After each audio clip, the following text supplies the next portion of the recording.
তো আমাদের 17 জন জয়েন করেছে, আরো যারা আসছে আমি অ্যাডমিট করে দিব। তো আজকে আমরা ক্লাস শুরু করব, কারণ আজকের ক্লাসটা খুব গুরুত্বপূর্ণ এবং আমাদের সময়ও বেশি এখানে লাগবে। তো আজকের ক্লাসটা মূলত হচ্ছে আমরা আলোচনা করব খতিয়ান কিভাবে তৈরি করতে হয় টি ছকের মাধ্যমে, এবং এই খতিয়ান থেকে কিভাবে রেয়া মিল তৈরি করা যায়।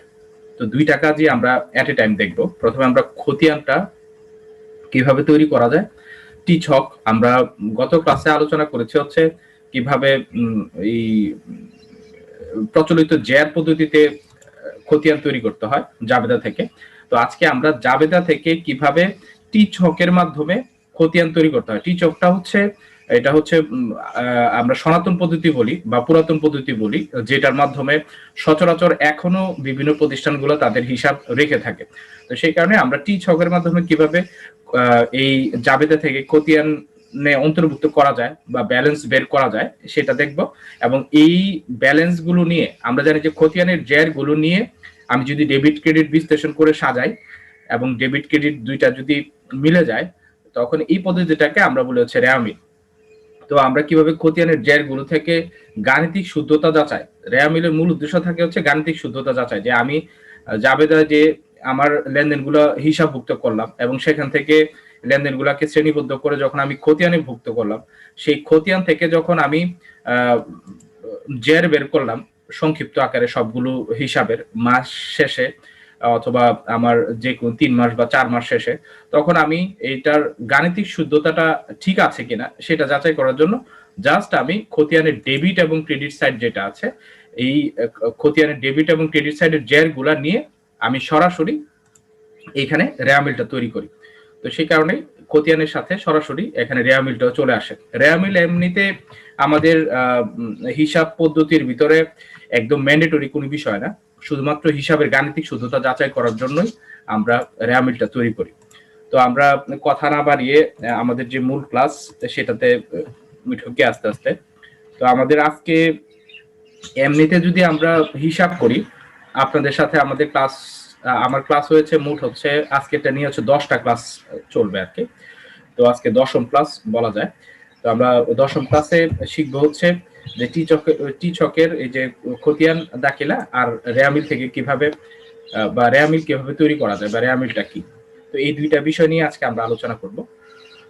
তো আপনারা যারা যারা আমাদের সাথে আছেন একটু মনোযোগ দিবেন, কারণ এই জিনিসটা আপনি বুঝে গেলে আমাদের মোটামুটি আমরা কিভাবে একটা হিসাব ঘটনা মানে মোটামুটি কিভাবে ঘটনা থেকে লেনদেন আইডেন্টিফাই করতে হয় এবং সেই লেনদেন থেকে কিভাবে আমরা সেটাকে জাবেদা ভুক্তির পরে এটাকে নির্দিষ্ট হিসাবে নিয়ে আসি এবং সেই হিসাব থেকে মানে খতিয়ান থেকে কিভাবে সেটাকে জের বের করে আমরা গাণিতিক শুদ্ধতা যাচাই করার জন্য রেয়া মিলে নিয়ে যায়, এতটুকু যদি আমরা করে ফেলতে পারি আমরা কিন্তু মোটামুটি এই আমাদের প্রাইমারি কাজ যেটা আছে সেটা শিখে যাব। এবং এই প্রাইমারি কাজটা শিখে গেলে আপনি যে কোনো অর্গানাইজেশনেরই আপনি দেখবেন যে আপনার সামনে এই রেয়া মিলটা দেওয়া থাকে এবং এর নিচে কিছু সমন্বয় দাখিলা দেওয়া থাকে। তো আপনি যদি এই রেয়া মিলটা কিভাবে তৈরি করতে হয় সেটা বুঝে যান, তাহলে রেয়া মিলের ভিতরে যে জিনিসগুলা অন্তর্ভুক্ত হলো এগুলা কিভাবে আসছে এটা কিন্তু আপনি সহজেই বুঝে যাবেন এবং আপনার কাছে পুরা হিসাব প্রক্রিয়াটাই ক্লিয়ার হয়ে যাবে। এবং সেই রেয়া মিল থেকে কিভাবে আমরা ইনকাম স্টেটমেন্ট তৈরি করব সেটাও কিছুক্ষণ পরে আর কিছু ক্লাস পরে আমরা শিখব। ঠিক আছে, তো আমরা এখন চলে যাই হচ্ছে আমাদের আজকের যে টাস্ক, যে আমরা যেটা বলেছি যে আমরা আজকে টি ছকের মাধ্যমে আমরা খতিয়ান দাখিলা দিব। তো সেই কারণে আমরা টি ছকের মাধ্যমে খতিয়ান দাখিলা দিতে গেলে আমাদের আসলে জাবেদা জন্য কিছু এন্ট্রি লাগবে। তো আমরা এখানে কিছু লেনদেন বা জাবেদার কিছু এন্ট্রি নিয়ে আসছি, খুব সহজ এন্ট্রি, যে এন্ট্রিগুলো আমরা পরিচিত সচরাচর যে এন্ট্রিগুলোর সাথে, সেই সহজ এন্ট্রিগুলোই আমি এখানে নিয়ে আসছি। এই সহজ এন্ট্রিগুলা আমরা দাখিলা দিব এবং এই জাবেদা দাখিলার পরে এইগুলাকে আমরা শ্রেণী বিভাগ করে আমাদের টি ছক বা খতিয়ানে নিয়ে যাব। ঠিক আছে, টি ছকের মাধ্যমে যে খতিয়ানটা সেটাতে নিয়ে যাব এবং সেটা থেকে কিভাবে ব্যালেন্স বের করতে হয় সেটা আজকে আমরা শিখবো। তো আসেন আমরা কথা না বাড়িয়ে আমরা এখানে এই যেই আমাদের জাবেদাটা দেওয়া আছে সেটা একটু পড়ি, সরি যে ঘটনাটা দেওয়া আছে লেনদেন আকারে সেটা আমরা একটু পড়ি। যেমন এখানে বলা আছে যে mister Wahid started business on 1st January 2020 by bringing cash টাকা 1,20,000 and furniture worth টাকা 32,000 as capital. During the month, the following transaction took place in his business. Post the transaction into ledger. তো এখানে লেজারের ট্রান্সফার করতে বলছে বা post করতে বলছে, এখানে কিন্তু টি ছকে ট্রান্সফার করতে বলে নাই। তো সেই ক্ষেত্রে এখানে ওপেন আছে, আপনি চাইলে আমাদের যে চলমান জেড ছক আমরা গত ক্লাসে যেটা শিখেছি ওটা দিয়েও আপনি এখানে করতে পারতেন। তো আমরা শেখার জন্য টি ছকে করব। তো প্রথম যে ট্রানজেকশনটা আছে, এখানেও একটা ট্রানজেকশন আছে আর এইখানেও একটা ট্রানজেকশন আছে। তো আমরা প্রথম ট্রানজেকশন এটা এবং এটা দুইটা মিলাই ট্রানজেকশন গুলা আমরা পড়বো। তো আমরা প্রথমে ট্রানজেকশনটা একটু শেষ করে আসি। যেমন এখানে মিস্টার ওয়াহিদ যেহেতু বিজনেস স্টার্ট করছে 1 জানুয়ারি তারিখে, এবং সে বিজনেস স্টার্ট করার সময় সে ক্যাশ নিয়ে আসছে 1,20,000 টাকা এবং ফার্নিচার নিয়ে আসছে হচ্ছে এখানে 32,000 টাকা। তো এখানে ক্যাশ এবং ফার্নিচার দুইটা যেহেতু সে একত্রে নিয়ে আসে, তাহলে আমাদের এখানে জাবেদা যেটা হবে, আমরা এখানে দুইটাই হচ্ছে সে অ্যাসেট নিয়ে আসে, ক্যাপিটাল হিসেবে দুইটা অ্যাসেট নিয়ে আসে। একটা হচ্ছে ক্যাশ, তো ক্যাশ অ্যাকাউন্ট ডেবিট, আর একটা হচ্ছে ফার্নিচার, তো ফার্নিচার অ্যাকাউন্টও ডেবিট। এবং ক্যাশ এবং ফার্নিচার এই দুইটা সে আনছে মূলধন হিসাবে, সেই কারণে এখানে মিস্টার ওয়াহিদস ক্যাপিটাল অ্যাকাউন্ট ক্রেডিট হবে এখানে 1,20,000 এবং 32 1,52,000 টাকা। এরপর হচ্ছে জুনের 1 তারিখ opened A current account with Rupali bank টাকা 40,000, যে রূপালী ব্যাংকে উনি একটা অ্যাকাউন্ট খুলেছেন 40,000 টাকা দিয়ে। তো রূপালী ব্যাংকে যেহেতু উনি অ্যাকাউন্ট খুলেছেন 40,000 টাকা দিয়ে, তো রূপালী ব্যাংকে এইখানে ওনার যেহেতু টাকা জমা দিয়ে অ্যাকাউন্টটা খুলতে হয়েছে, সেহেতু টাকা এখানে চলে যাচ্ছে।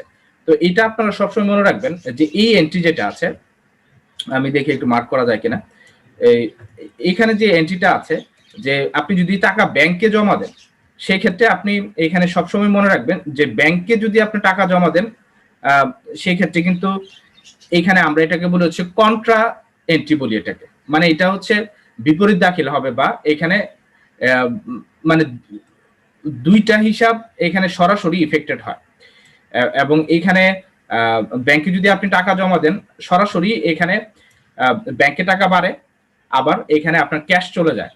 তো এখানে মানে টাকাটা দুইবার হিট হয়, যে একবার আপনার ক্যাশ টাকা চলে যাবে, আরেকবার হচ্ছে এখানে ব্যাংকের টাকা বাড়বে। তো সেই কারণে আপনি যখন ব্যাংকে টাকা জমা দেন অথবা ব্যাংক থেকে টাকা উঠান, তো আপনার দুই সাইডেই ব্যাংক এবং ক্যাশ এই দুইটা জিনিস বাড়বে অথবা কমবে। তো সেই ক্ষেত্রে আপনার যখনই ব্যাংকে টাকা জমা দিচ্ছেন বা ব্যাংক থেকে টাকা ব্যবসার প্রয়োজনে উত্তোলন করছেন, এই কথাগুলো যখন লেখা থাকবে, তখন মনে রাখবেন যে উভয় সাইডই হচ্ছে আপনার এখানে ব্যাংক এবং ক্যাশ এই দুইটা ইফেক্টেড হবে। তো এটাকে আমরা এখানে বিপরীত দাখিলা বলি। যে বিপরীত দাখিলা এই কারণে বলতেছি যে একটা টাকা বাড়লে আরেকটা টাকা কমবে। দ্যাট মিনস আপনার ক্যাশ টাকা কমে যাচ্ছে, তার মানে ব্যাংক টাকা বাড়বে। আবার আপনি ব্যাংক থেকে উঠায় ফেলে আপনার ব্যাংকের টাকা কমবে, আপনার হাতে নগদ টাকা বাড়বে। তো এই কারণে এটাকে আমরা কন্ট্রা এন্ট্রিও বলি। তো আমরা এখানে কন্ট্রা এন্ট্রিটা যেটা আছে, আমরা কন্ট্রা এন্ট্রিটা একটু দেখি। যে রূপালী ব্যাংকে যেহেতু উনি এখানে এন্ট্রি দিয়েছেন, রূপালী ব্যাংকে উনি টাকা জমা দিয়েছেন 40,000 টাকা। তো সেই কারণে এখানে জাবেদাটা হবে হচ্ছে আপনার রূপালী ব্যাংক অ্যাকাউন্ট, অথবা আপনি শুধু ব্যাংক অ্যাকাউন্টে লিখতে পারেন রূপালী ব্যাংক অ্যাকাউন্ট ডেবিট এবং এখানে ক্যাশ অ্যাকাউন্ট ক্রেডিট। ঠিক আছে, Rupali bank account debit, cash account credit, সহজ। এটা আমরা আগেও করেছি। তো আজকে কেন আমরা ব্যাংক এবং ক্যাশ ক্রেডিট করি এবং এটাকে কেন কন্ট্রা এন্ট্রি হয়, কন্ট্রা এন্ট্রি বলা হয়, এটা একটু ব্যাখ্যা করলাম আর কি। এরপর হচ্ছে 4 তারিখ হচ্ছে ক্যাশ পারচেজ টাকা 12,000, যে 12,000 টাকা ক্যাশ পারচেজ করা হয়েছে। তো সেই কারণে এখানে যেহেতু পারচেজ অ্যাকাউন্ট আছে, ক্রয় হিসেবে আমরা জানি সবসময় ডেবিট, তো সেই কারণে ক্রয় হিসাব বা পারচেজ অ্যাকাউন্ট ডেবিট 12,000 টাকা, এবং যেহেতু ক্যাশ চলে যাচ্ছে ক্যাশ অ্যাকাউন্ট ক্রেডিট 12,000 টাকা।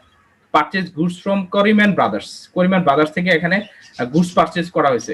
এখানে কিন্তু সরাসরি বলে নাই যে আপনি বাকিতে কিনছেন কিনা, তো এখানে বাকিতে বলে নাই, কিন্তু আপনার এখানে ধরে নিতে হবে যে এখানে যেহেতু ক্যাশ পারচেজ হয়েছে, এখানে আপনার সরি, এখানে যেহেতু ক্যাশ পারচেজ হয় নাই, এখানে আপনার বাকিতে পারচেজ হয়েছে। Purchase goods from Kariman brothers নাম উল্লেখ আছে এবং ক্যাশ লেখা নাই, যে করিম্যান ব্রাদার্স থেকে ক্যাশে কিনা হয়েছে এরকম কোনো কথা লেখা নাই, তার মানে এটা বাকিতে কিনা হয়েছে। তো এটা একটু খেয়াল রাখতে হবে।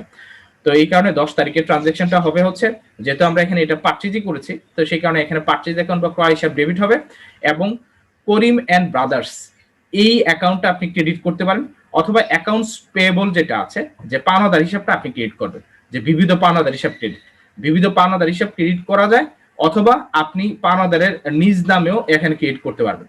তো এখানে যদি পাওনাদার যদি বেশি থাকে তখন বিবিধ পাওনাদার হিসাব লিখতেই ভালো। তো সেই কারণে আমরা এখানে অ্যাকাউন্টস পেয়েবল বা পাওনাদার হিসাবটাকে আমরা ক্রিয়েট করি। আমরা এখানে নির্দিষ্ট নামে না লিখলেও চলে, কারণ এখানে অনেক নাম হয়ে যেতে পারে। আপনি 10 জন বা 15 জনের কাছ থেকে আপনি ধরেন যে এই পারচেসটা করলেন, বাকিতে 10 জনের নাম আপনার এখানে লিখতে হবে, 10 জনের জন্য কিন্তু আলাদা আলাদা খাতাও মেনটেন করতে হবে। তো সেই কারণে আমরা অনেক সময় বিবিধ পাওনাদার হিসাবে এটাকে লিখি। তো সেই কারণে এখানে purchase goods from Karim brothers, এটাকে আমরা জাবেদাভুক্ত দিব হচ্ছে এখানে ক্রয় হিসাব ডেবিট, বিবিধ পাওনাদার হিসাব ক্রেডিট, অথবা এখানে পারচেজ হিসাব ডেবিট, অ্যাকাউন্টস পেয়েবল হিসাব ক্রেডিট। এরপর হচ্ছে 12 তারিখ হচ্ছে পারচেজ ফার্নিচার টাকা 8000, যে 8000 টাকার ফার্নিচার আমরা এখানে ক্রয় করেছি। তো এখানে আমাদের ফার্নিচার অ্যাসেট হিসেবে আসতেছে, তো ফার্নিচার অ্যাকাউন্ট ডেবিট, আর এখানে ক্যাশ অ্যাকাউন্টটা ক্রেডিট। আবার এখানে বলা আছে পারচেজ মেশিনারি, সেম এখানে machinery account debit, cash account credit. এরপর হচ্ছে ক্যাশ সেলস টাকা 10000, তো 10,000 টাকা এখানে নগদে বিক্রি করা হয়েছে, তো এই কারণে নগদ টাকা আসতেছে। তো সেই কারণে আমরা এখানে লিখবো হচ্ছে ক্যাশ অ্যাকাউন্টটা ডেবিট, আর সেলস যেহেতু রেভিনিউ, সেলস অ্যাকাউন্টটা ক্রেডিট। তো ক্রয় হিসাব সবসময় ডেবিট, বিক্রয় হিসাব সবসময় ক্রেডিট। তো সেই কারণেই এখানে বিক্রয় হিসাব যখনই আসবে বিক্রয় হিসাব ক্রেডিট, আর বিক্রয় করলে আমি টাকা পাবো অথবা আমার দেনাদার তৈরি হবে। তো সেটা খেয়াল রাখতে হবে যে আমি ক্যাশে বিক্রি করতেছি নাকি এখানে বাকি দিয়ে বিক্রি করতেছি। তো এখানে ক্যাশে বিক্রি যেতে হচ্ছে, এখানে টাকা আসতেছে, তো সেই কারণে আমরা ক্যাশ বা নগদান হিসাব ডেবিট করলাম এবং বিক্রয় বা সেলস অ্যাকাউন্ট ক্রিয়েট করলাম। এরপর হচ্ছে পেইড ক্যাশ তো করিম ব্রাদার্স টাকা 16,000, যে এখানে করিম ব্রাদার্সকে 16,000 টাকা দেওয়া হচ্ছে। এই যে উপরে আপনি দেখেন 10 তারিখে করিম ব্রাদার্সের একটি হিসাব আছে, যে 24 তারিখে করিম, আর এই 10 তারিখে করিম ব্রাদার্স থেকে আমরা বাকিতে 24,000 টাকার জিনিস কিনেছিলাম। তো আমরা এই টাকাটা 19 তারিখে এসে পরিশোধ করে দিলাম করিম ব্রাদার্সকে, তার মানে আমার পাওনাদার এখানে কমে যাচ্ছে। তো সেই কারণে আমার অ্যাকাউন্টস পেয়েবল যেটা আছে এটাকে আমি ডেবিট করব, এবং যেহেতু আমি ক্যাশে পরিশোধ করেছি আমার ক্যাশ চলে যাচ্ছে, এই কারণে ক্যাশ অ্যাকাউন্টটা আমি এখানে ক্রেডিট করব। তো এখানে অ্যাকাউন্টস পেয়েবল ডেবিট, আমি পাওনাদারকে কমাই দিলাম 24,000 থেকে 16,000 টাকা মাইনাস করতে হলে আমার, যেহেতু এখানে অ্যাকাউন্টস পেয়েবল সবসময় ক্রেডিট হয়, এটাকে মাইনাস করতে হলে ডেবিট করে দিলে দ্যাট মিনস 16,000 টাকা যখন আমি অ্যাকাউন্টস পেয়েবল ডেবিট লিখবো এখানে এবং ক্যাশ অ্যাকাউন্ট ক্রেডিট লিখবো, তখন অটোমেটিকলি কিন্তু এখানে পাওনাদার কমে যাবে 16,000 টাকা। এরপর হচ্ছে ডেপোজিট ইনটু ব্যাংক টাকা 24,000, আবার এখানে আমাদের যে ব্যাংক রূপালী ব্যাংকে 24,000 টাকা আমি ডেপোজিট করছি, যে আমার ব্যবসায় যে টাকা বা ইনকাম হয় সেটা আমি সপ্তাহ শেষে আমি বা মাস শেষে আমি ব্যাংকে জমা রাখতে পারি। তো আমি এখানে জমা রাখলাম আবার 24,000 টাকা। তো সেম এখানে যেহেতু আমি ব্যাংকে আমি জমা করতেছি টাকাটা, তো আমার ক্যাশ টাকা চলে যাচ্ছে, আবার ব্যাংকে টাকা বাড়তেছে, এটা কন্ট্রা এন্ট্রি। ঠিক আছে, এই যে উপরে যেটা আমি বললাম যে 1 তারিখেরটা সেম এই এন্ট্রিটা, এই নিচেরটাও, যে আমরা এখানে দুইটা টাকাই ইফেক্টেড হবে। তো আমার ব্যাংকের টাকা ইফেক্টেড হবে এবং আমার নগদ টাকা ইফেক্টেড হবে। তো একদিকে বাড়লে আরেকদিকে কমবে। তো সেই কারণে এখানে যেহেতু আমরা ব্যাংকে ডিপোজিট করতেছি, এখানে রূপালী ব্যাংক অ্যাকাউন্টটা বাড়বে, রূপালী ব্যাংক অ্যাকাউন্ট আমি ডেবিট করে দিব 24,000 টাকা দিয়ে, এবং ক্যাশ অ্যাকাউন্টটা আমি ক্রিয়েট করে দিব 24,000 টাকা দিয়ে। এরপর হচ্ছে sold goods to mister Rahman টাকা 36,000 টাকা, যে রহমানের কাছে 36,000 টাকা দিয়ে আমি এখানে পণ্য বিক্রি করলাম। যেহেতু আমি রহমানের কাছে 36,000 টাকা দিয়ে পণ্য বিক্রি করেছি, তো সেই কারণে এইখানে রহমানের নামটা উল্লেখ করা আছে, এবং এখানে ক্যাশে বিক্রি করছি কিনা বলা নাই, তার মানে এখানে বাকিতে বিক্রি হয়েছে ধরে নিতে হবে। Sold goods to mister Rahman টাকা 36,000, তার মানে রহমানের কাছে আমি বাকিতে বিক্রি করেছি। তো সেই কারণে এখানে দেনাদার তৈরি হচ্ছে। তো আমরা সেই কারণে অ্যাকাউন্ট রিসিভেবল বা দেনাদার হিসাব ডেবিট করবো 36,000 টাকা, এবং এখানে সেলস অ্যাকাউন্ট বা বিক্রয় হিসাব আমরা ক্রিয়েট করবো 36,000 টাকা। এরপরে হচ্ছে আমার এখানে 24 তারিখ receive cash from mister Rahman, আমি এই যে 22 তারিখে যেটা বিক্রি করলাম এটাই আমি আবার 24 তারিখে এই টাকাটা আমি পেয়ে গেলাম 28,000 টাকা, 36,000 টাকার ভিতরে 28,000 টাকা আমি পেয়ে গেলাম। তো সেই কারণে এখানে আমার যেহেতু দেনাদার এখানে তৈরি হয়েছিল, আবার এখানে কমে যাচ্ছে ঠিক 2 দিন পরেই, তো সেই কারণে আমরা এখানে দেনাদারটাকে আবার কমাই দিতে হবে। তো সেই কারণে আমরা মিস্টার রহমান হচ্ছে আমার দেনাদার ছিল 36,000 টাকা, সে 28,000 টাকা আমাকে পরিশোধ করে দিয়েছে। তার মানে মিস্টার রহমানের দেনা এখন কিন্তু আছে শুধু আমার কাছে হচ্ছে 8,000 টাকা। তো সেই কারণে এটা কমাই দেওয়ার জন্য আমার মিস্টার রহমান যেহেতু 36,000 টাকা ডেবিট ছিল, এটাকে যদি আমি ক্রেডিট করে দিই 28,000 টাকা দিয়ে, তাহলে কিন্তু তার এখানে 28,000 টাকা সে পরিশোধ করেছে, এটা মাইনাস হয়ে যাবে। তো এই কারণে এখানে আমার এখানে অ্যাকাউন্টস রিসিভেবল অ্যাকাউন্টটা আমি ক্রেডিট করব 28,000 টাকা দিয়ে, এবং এখানে যেহেতু উনি ক্যাশে আমাকে এটা পেড করেছেন, ক্যাশ যেহেতু আসতেছে, আমার ক্যাশ বা নগদান হিসাবটা আমি ডেবিট করব এখানে 28,000 টাকা দিয়ে। এরপর হচ্ছে ডিউ ক্যাশ ফ্রম ব্যাংক, এই যে ব্যাংক থেকে টাকা উঠানো হয়েছে, তো মালিকের প্রয়োজনে এখানে বলা নাই। তো ব্যাংক থেকে টাকা উঠানো হলে যদি মালিকের প্রয়োজনে বলা না থাকে, তার মানে বুঝতে হবে এটা ব্যবসার প্রয়োজন উত্তোলন করা হয়েছে। তো ব্যবসার প্রয়োজনে যদি ব্যাংক থেকে টাকা উত্তোলন করা হয়, তাহলে অবশ্যই এখানে ব্যবসার নগদ টাকা বাড়তেছে এবং উল্টা দিকে ব্যাংকের টাকা কমতেছে, এটাও কন্ট্রাএন্টি। তো সেই কারণে এখানে আমার এন্ট্রিটা হবে হচ্ছে ক্যাশ এবং ব্যাংক। তো এখানে ব্যাংকটা এখানে কমতেছে, ক্যাশটা বাড়তেছে। তো সেই কারণে আমার এখানে ক্যাশ অ্যাকাউন্ট ডেবিট হবে 19,200 এবং ব্যাংক অ্যাকাউন্টটা ক্রেডিট হবে আমার এখানে 19,200 দিয়ে, যেহেতু আমি ব্যাংক থেকে ব্যবসার প্রয়োজনে অর্থ উত্তোলন করছি, মালিকের প্রয়োজনে বলা নেই। এরপর হচ্ছে রেন্ট পেইড বাই চেক 6,000, যে এখানে আমি ভাড়া পরিশোধ করেছি 6,000 টাকা চেকে, চেকে আমি 6,000 টাকা ভাড়া পরিশোধ করছি। তো চেকে যেহেতু কথাটি লিখে আছে, টাকাটা আমার যাবে কিন্তু ব্যাংক থেকে, আমার নগদ টাকা এখানে যাচ্ছে না। তো সেই কারণে এখানে রেন্ট এক্সপেন্স আমি ডেবিট লিখবো 6,000 টাকা এবং আমি ব্যাংক অ্যাকাউন্ট ক্রেডিট লিখবো হচ্ছে 6,000 টাকা। ব্যাংক অ্যাকাউন্ট বা রূপালী ব্যাংক অ্যাকাউন্ট যেটাই লেখেন সমস্যা নেই, রূপালী ব্যাংক অ্যাকাউন্ট 6,000 টাকা আমি এখানে ক্রেডিট করে দিলাম। তো এখানে রেন্ট এক্সপেন্স ডেবিট 6,000 টাকা, রূপালী ব্যাংক অ্যাকাউন্ট ক্রেডিট 6,000 টাকা, কারণ এখানে আমি চেকে টাকাটা পরিশোধ করেছি, এই কারণে এখানে ক্যাশ হয়নি। নাইলে আমার এখানে যদি আমি নগদে পরিশোধ করতাম তাহলে আমি ক্যাশ ক্রেডিট করতাম। এরপর হচ্ছে sold goods for cash to Alam and কুং, আলম এন্ড কুংকে আমি 10,000 টাকা পণ্য এখানে বিক্রি করেছি। তো sold goods for cash to Alam and কুং টাকা 10,000। তো এখানে কিন্তু আপনাকে প্যাচ লাগানোর জন্য জাবেদা গুলা এখানে এই যে ট্রানজেকশন গুলো দেওয়া থাকবে, যে লেনদেন গুলো দেওয়া থাকে, এগুলো কিন্তু আপনাকে অনেক সময় প্যাচে ফেলানোর জন্য দেওয়া থাকবে অনেকগুলো এন্ট্রি। তো সেই কারণে এই এন্ট্রি গুলো খুব সতর্কতার সাথে পড়তে হবে। 28 নাম্বার এন্ট্রিটাও এরকম একটা এন্ট্রি, এখানে বলা আছে যে সোল গুডস পণ্য বিক্রি করেছে সে ফর ক্যাশ, নগদে পণ্য বিক্রি করেছে, কিন্তু এখানে নাম উল্লেখ আছে যে কার কাছে বিক্রি করেছে, আলম এন্ড কুং এর কাছে সে বিক্রি করেছে 10,000 টাকা দিয়ে। তো এটা সবসময় মনে রাখবেন, যদি নগদে আপনি পণ্য বিক্রি করেন, এখানে নামটা দেখারই দরকার নেই। নগদে পণ্য বিক্রি করলে সবসময় নগদ টাকা আপনার ডেবিট হবে, এখানে কোনো নাম ডেবিট হবে না, এখানে নাম এখানে আসবেই না। নগদ টাকায় পণ্য বিক্রি করলে এখানে নাম থাকলে এটা দেখারও দরকার নেই, কারণ আপনার এখানে ক্যাশটা হচ্ছে ইম্পর্টেন্ট। কারণ নগদ টাকা বিক্রি করলে আপনি কার কাছ থেকে এটা ধরেন যে টাকা পাচ্ছেন, তার নাম এখানে উল্লেখ থাকুক বা না থাকুক, এখানে আপনার এটা নিয়ে হেডেক করতে হবে। তো সেই কারণে এখানে যেহেতু নগদ টাকায় পণ্য বিক্রি হয়েছে, আলম এন্ড কুংস কিন্তু এখানে কোনো দেনাদার না। তো সেই কারণে আমি যদি আলম এন্ড কুংস লিখি তাহলে কিন্তু এটা দেনাদার মিন করবে। তো সেই কারণে এখানে আপনি কিন্তু প্যাচ লাগাবেন না। যদি এখানে বলা হয় যে আপনি নগদে পণ্য আপনি বিক্রি করেছেন, তো সেই ক্ষেত্রে আপনি লিখবেন হচ্ছে ক্যাশ অ্যাকাউন্ট ডেবিট এবং এখানে নগদান হিসাব আমি ক্যাশ অ্যাকাউন্ট যেহেতু ডেবিট করেছি বা নগদান হিসাব যেহেতু আমি ডেবিট করেছি, এখানে আমার বিক্রয় যেহেতু আমি করেছি সেই কারণে আমার এখানে সেলস বা বিক্রয় হিসাবটা আমার এখানে ক্রিয়েট হবে। এরপরে হচ্ছে পেড ফর স্যালারি টাকা 4,800, যে আমি বেতন দিয়েছি 4,800 টাকা। তো বেতন যেহেতু আমার খরচ, বেতন হিসাব ডেবিট আর নগদান হিসাব ক্রেডিট 4,800 টাকা। তো বেতন হিসাব ডেবিট, নগদান হিসাব ক্রেডিট 4,800 টাকা। তো এই হচ্ছে আমাদের পুরা ট্রানজেকশন। ওহিদের যে ব্যবসা, উনি যে ব্যবসায় যে ট্রানজেকশন গুলো করেছেন, মোটামুটি সবগুলো ট্রানজেকশনের জাবেদা আমরা এতক্ষণ আলোচনা করলাম। তো এই জাবেদাটা আমরা যদি একটু খেয়াল করি, আমরা কিন্তু এই জাবেদাগুলো একটু আগে আমরা এইখানে জাবেদার সবগুলো বিষয় আমরা এখানে ক্লিয়ার করলাম। তো এইখানে জাবেদাতে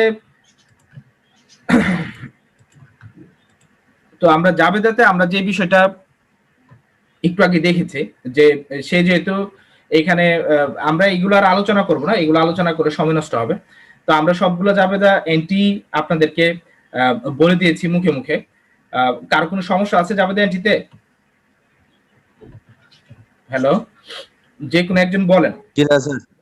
জি না স্যার। জাবেদা এন্ট্রিগুলো আমরা আগে যেভাবে জাবেদা এন্ট্রি দিচ্ছিলাম সেভাবেই ধারাবাহিকতা মেনটেন করে আমরা জাবেদা এন্ট্রিগুলো দিয়েছি, এখানে কোনো সমস্যা থাকার কথা না। তো আমরা জাবেদা এন্ট্রিগুলো কিভাবে দিব, যে আমি এখানে লিখে দিয়েছি, বা আপনারা করছেন অনেকদিন ধরেই এই বিষয়গুলো। তো আপনি ডেট দিবেন, শিরোনাম দিয়ে একদম যেভাবে ফর্মালি করা লাগে সেভাবে আপনি ঘর কেটে খতিয়ান করার সময়ও সেম ভাবে আপনি জাবেদা এন্ট্রিটা দিবেন। জাবেদা এন্ট্রিটা দেওয়ার পরে আপনার যে ব্যালেন্সটা আছে, এই যে লাস্টের যে ব্যালেন্সটা, সেই ব্যালেন্সটা আপনি এখানে আপনি জেড যেটা আছে আর কি জেডটা টেনে এখানে বের করবেন। তো আপনি এখানে জেডটা টেনে বের করলে আমার এখানে মোটামুটি কত টাকা ডেবিটে এবং ক্রেডিটে এই টাকাটা আমার এখানে ক্লিয়ার হয়ে যাবে। তো আমি ডেবিট এবং ক্রেডিট টাকাটা যদি আমার ক্লিয়ার হয়ে যায়, তো আমি এখানে পরবর্তীতে আমার যে খতিয়ানটা আছে সেটাতে আমি সহজে যেতে পারবো, কারণ খতিয়ানে আর কোনো সমস্যা থাকবে না। তো আসেন আমরা এখানে আমাদের যে খতিয়ানটা আছে সেই খতিয়ানে যাই। তো আমরা আজকে করব হচ্ছে টি ছকের মাধ্যমে খতিয়ান। তো টি ছকের মাধ্যমে যেহেতু আমার খতিয়ান, এখানে আপনি বিষয়টা খেয়াল রাখতে হবে। টি ছক আমরা আগেও পড়েছি যে আপনার ইংরেজি টি অক্ষরের মতো বলেই এটাকে টি ছক বলা হচ্ছে। তো ইংরেজি টি অক্ষরের মতো এই কারণে বলা হচ্ছে যে এখানে টিতে যেমন উভয় সাইডে ডানে বায়ে দুইটা ধরেন যে এখানে দাগ দেওয়া থাকে, আমরা যদি এটাকে একটা টি এর মতো কল্পনা করি, এখান থেকে যদি আমরা এটা মাঝখান ধরি, আমি লাল এবং সবুজ দিয়ে এটা বুঝিয়েছি, খয়েরি এবং সবুজ দিয়ে। তো আপনি যদি এটাকে একটা টি ধরেন, তো এই বামে যতটুকু আছে ডানেও সেম অংশই আছে। তো সেই কারণে এটাকে টি ছক বলে আর কি, যে উভয় সাইডেই সমান সংখ্যক গড় থাকে। ডেবিটের জন্য 4টা ঘর, ক্রেডিটের জন্য 4টা ঘর। তো এই সমান সংখ্যক 8টা ঘর নিয়ে ডেবিট সাইডটা থাকে হচ্ছে বাম দিকে আর ক্রেডিট সাইডটা থাকে হচ্ছে ডান দিকে। তো এইভাবে আপনি ছক কেটে তারিখ বিবরণ জাবেদা পৃষ্ঠা টাকা, তারিখ বিবরণ জাবেদা পৃষ্ঠা টাকা, দুই সাইডই সেম ঘর কেটে যখন আপনি জাবেদা গুলাকে এখানে জাবেদার এন্ট্রি গুলাকে সমশ্রেণীভুক্ত জাবেদার এন্ট্রি গুলাকে যখন আপনি এখানে ডেবিট ক্রেডিট ভাগ করে বসাবেন এবং সেটা থেকে যখন জের বের করবেন, তখন এটাকে আমরা বলতেছি হচ্ছে টি ছকের মাধ্যমে খতিয়ান করা। তো সেই কারণেই আমরা আজকে এই টি ছকটা আপনাদের সাথে পরিচয় করাবো। তো টি ছকে আপনার আমাদের যে জেনারেল যেটা আমরা গত ক্লাসে করেছি, যে আমরা সাধারণত যেটা এখন চলমান জের ছকে করি, চলমান জের ছকের সাথে টি ছকের একটু পার্থক্য এই জায়গাতেই যে এখানে আপনার ব্যালেন্স সিডি ব্যালেন্স বিডি এই দুইটা বের করা লাগে, বের করে এখানে লিখতে হয়। প্রত্যেকটা ঘরেই আপনাকে ব্যালেন্স সিডি ব্যালেন্স বিডি লিখতে হবে।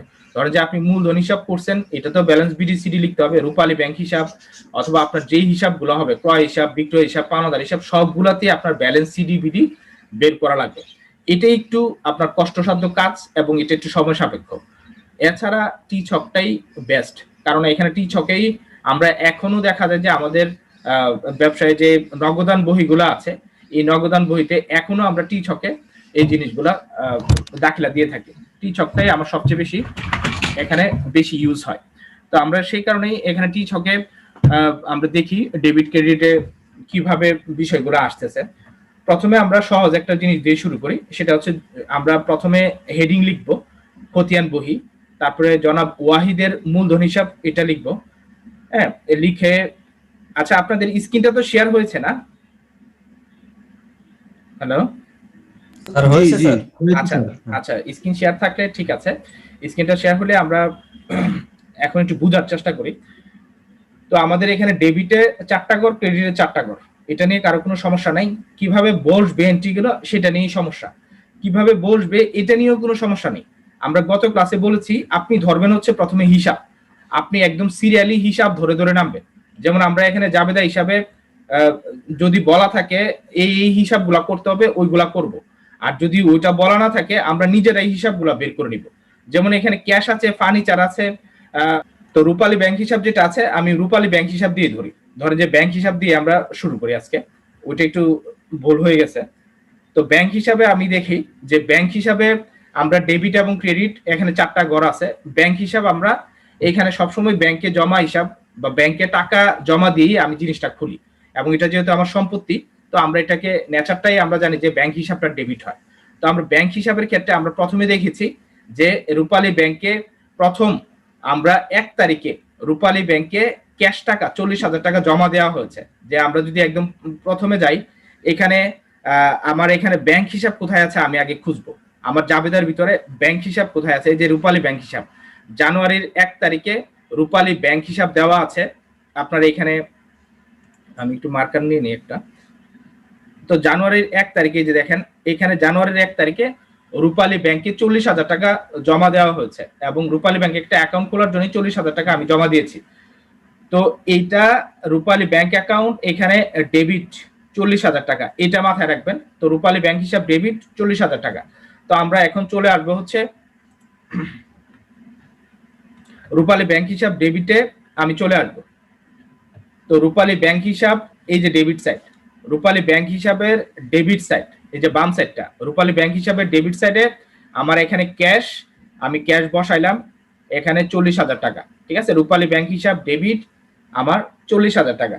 তো আমি এখানে রূপালী ব্যাংক হিসাব ডেবিট সাইডে আসলাম, জানুয়ারির 1 তারিখ লিখলাম এবং এখানে 40,000 টাকা ক্যাশ বসাইলাম। তো এটা এখানে আপনি গড় লিখার ক্ষেত্রে তারিখ বিবরণ জাবেদা 20 টাকা লিখলেন, তারিখ বিবরণ জাবেদা 20 টাকা লিখার পরে যে ইয়ারটা আছে, যে ইয়ারের আপনি এখানে জাবেদা থেকে খতিয়ান করতেছেন সেই ইয়ারটা উপরে লিখে দিবেন। 2020 লিখে দিলাম, যেই মাসটা আছে সেই মাসটাও লিখবেন আগে। তো জানুয়ারির 1 তারিখ, তো জানুয়ারি লিখে আমি 1 তারিখ দিলাম এবং জানুয়ারির 1 তারিখে রূপালী ব্যাংকে আমি 40,000 টাকা দিয়ে একটি হিসাব করলাম। তো সেই কারণে আমি এইখানে রূপালী ব্যাংকে আমার 40,000 টাকা জমা হলো। তো রূপালী ব্যাংক হিসাব ডেবিট 40,000 টাকা আমি লিখলাম এবং ঠিক আগের নিয়মেই রূপালী ব্যাংকের উল্টা যে হিসাবটা আছে, আমরা একটু আগে দেখে আসি যে রূপালী ব্যাংকের উল্টা হিসাবটা এখানে আছে হচ্ছে আপনার এখানে, হ্যাঁ, এই রূপালী ব্যাংকের উল্টা হিসাবটা আছে হচ্ছে ক্যাশ। তো রূপালী ব্যাংকের বিপরীত যে হিসাবটা আছে যে ক্যাশ, এই হিসাবটা এখানে বসাই দেব। মোট কথা হচ্ছে রূপালী ব্যাংকে আমি হিসাব খুলেছি ক্যাশ টাকা দিয়ে, তো এই কারণে আমার এখানে ক্যাশ লেখা বা উল্টা হিসাবটা আমি এখানে লিখবো। তো রূপালী ব্যাংক হিসাব ডেবিট 40,000 টাকা লিখলাম এবং ক্যাশ এখানে আমি এই কথাটা লিখে দিব 1 তারিখ। এরপরে আবার রূপালী ব্যাংক হিসাবটা আমি খুঁজবো যে রূপালী ব্যাংকে নামে আর কোনো হিসাব আছে কিনা। তো রূপালী ব্যাংক নামে আর কোনো হিসাব আছে কিনা আমরা একটু খুঁজি। তো এখানে দেখেন রূপালী ব্যাংক নামে আর কোনো হিসাব আছে কিনা, আমরা 1 তারিখে দেখলাম রূপালী ব্যাংক, এটা আমরা এন্ট্রি দিলাম। এরপরে রূপালী ব্যাংক নামে আর কোনো হিসাব আছে কিনা একটু দেখি আমরা 10, 12, 15 রূপালী ব্যাংক নামে কোনো হিসাব নেই। 18, 19, 20, এখানে 20 তারিখে রূপালী ব্যাংক নামে একটা হিসাব আছে, দেখেন টু রেকর্ডটা এখানে রূপালী ব্যাংকে আমরা 20 তারিখে যে হিসাবটা করেছি, এই যে এখানে দেওয়া আছে ডিপোজিট ইনটু ব্যাংক, এখানে 24,000 টাকা, যে 24,000 টাকা ব্যাংকে জমা দেওয়া হয়েছে। তার মানে এখানে রূপালী ব্যাংক অ্যাকাউন্ট আমরা ডেবিট করেছি, ক্যাশ অ্যাকাউন্ট ক্রিয়েট করেছি, ঠিক আছে। তো এই কারণেই এখানে 24 তারিখ আমার রূপালী ব্যাংক অ্যাকাউন্ট ডেবিট এবং ক্যাশ অ্যাকাউন্ট ক্রেডিট, রূপালী ব্যাংক অ্যাকাউন্ট ডেবিট, আমরা ক্যাশ অ্যাকাউন্টটা এখানে ক্রেডিট করেছি। তো আমরা এখন খতিয়ানে চলে আসবো। খতিয়ানে আমরা এই যে রূপালী ব্যাংক অ্যাকাউন্ট ডেবিট, যেহেতু আমি ব্যাংকে টাকা জমা দিয়েছি, ব্যাংক অ্যাকাউন্টটা ডেবিট 24,000 টাকা আমি এখানে বসালাম এবং এটার উল্টা হিসাবটা যেহেতু ক্যাশ চলে যাচ্ছে, আমরা ক্যাশ অ্যাকাউন্টটা এখানে বসাই দেব ক্রেডিট। এই কারণে আমি বলেছি যে এটা হচ্ছে কন্ট্রা এন্ট্রি। যদি আপনি ব্যাংক হিসাব করেন, ব্যাংক হিসাবের মানে ব্যাংকে টাকা জমা দেওয়া, ব্যাংক থেকে টাকা উঠানো, এখানে ক্যাশ এবং ব্যাংক এই দুইটা জিনিস জড়িত থাকবে, একটা বাড়লে আর একটা কমবে, এই কারণে এটাকে কন্ট্রা এন্ট্রি বলা হচ্ছে। তো রূপালী ব্যাংকের সাথে ক্যাশই আসবে, অন্য কিছু এখানে আসার সুযোগ নেই, কারণ আমি ক্যাশই টাকা জমা দিচ্ছি। তো সেই কারণেই এখানে রূপালী ব্যাংক হিসাব আমি ডেবিট 24,000 টাকা করলাম, বা রূপালী ব্যাংকে জমা আমার 24,000 টাকা বেড়েছে, তো সেই কারণে আমি রূপালী ব্যাংকে 24,000 টাকা জমা বেড়েছে, যেহেতু আমি রূপালী ব্যাংক অ্যাকাউন্ট ডেবিট 24,000 টাকা করেছি এবং এটার উল্টা হিসাব যেটা আছে ক্যাশ বাবদ এটা বেড়েছে বা ক্যাশ টাকা আমি জমা দিয়েছি, তো সেই কারণে উল্টা হিসাবটা আমি ক্যাশ বসাইলাম এবং আমি ডেটটা এখানে লিখে দিলাম। তো এই হচ্ছে এখানে আমার ডেবিটের কাজ। এরপরে আর রূপালী ব্যাংক হিসাব আছে কিনা আমরা একটু যাই নিচে খুঁজবো। রূপালী ব্যাংক আমার এখানে 20 তারিখে কাজ শেষ, এখানে রূপালী ব্যাংক 20 তারিখের পরে আমরা এখানে রূপালী ব্যাংক আর আছে কিনা একটু নিচের দিকে যাই। এখানে ব্যাংক আছে একটা 25 তারিখে। 25 তারিখে দেখেন 25 তারিখে এখানে আমরা যদি জাবেদাতে যাই, ক্যাশ এবং ব্যাংক লেখা আছে, মানে রূপালী ব্যাংক হিসাব লেখা আছে। তো আমরা যদি 25 তারিখে ইয়াটাতে যাই, লেনদেনটাতে ডিউ ক্যাশ ফ্রম ব্যাংক টাকা 19,200, যে আপনি রূপালী ব্যাংক থেকে 19,200 টাকা ক্যাশ টাকা আপনি উত্তোলন করেছেন।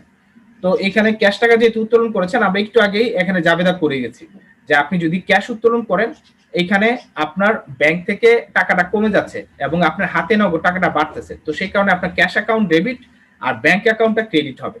তো আমরা সেই কারণেই এখানে cash account debit, bank account credit, তার মানে এখানে রূপালী ব্যাংক অ্যাকাউন্ট ক্রেডিট, এখানে 19,200 টাকা রূপালী ব্যাংক থেকে চলে যাচ্ছে, আপনি যেহেতু এটা উঠাই ফেলছেন। তো এই কারণে রূপালী ব্যাংক অ্যাকাউন্ট ক্রেডিট 19,200 টাকা, এটা মাথায় রাখেন। তারপর চলে আসেন এখানে রূপালী ব্যাংক অ্যাকাউন্ট ক্রেডিট, রূপালী ব্যাংক অ্যাকাউন্ট এখানে ক্রেডিট এখানে দেখেন আমরা এখানে এই যে ক্রেডিট সাইড রূপালী ব্যাংক হিসাব, এই যে রূপালী ব্যাংক, আচ্ছা আমি একটু নেই, মার্কার নেই একটা। তো রূপালী ব্যাংকে আপনি এখানে আমরা যদি এখানে, আচ্ছা এটা যাচ্ছে না, রূপালী ব্যাংক এই যে ক্রেডিট, ঠিক আছে, রূপালী ব্যাংকের আমরা এই যে ক্রেডিট সাইড আসলাম, রূপালী ব্যাংকের ক্রেডিট সাইডে আমি 19,200 টাকা বসাই দিলাম। রূপালী ব্যাংক ক্রেডিট 19,200, এবং এটার বিপরীতে আছে হচ্ছে ক্যাশ। তো আমি এখানে ক্যাশ অ্যাকাউন্টটা বসাই দিলাম, এবং জানুয়ারির 25 তারিখটা যেহেতু জানুয়ারির 25 তারিখ এখানে লিখে দিলাম। তো এই হচ্ছে এখানে আমার মোটামুটি কাজ।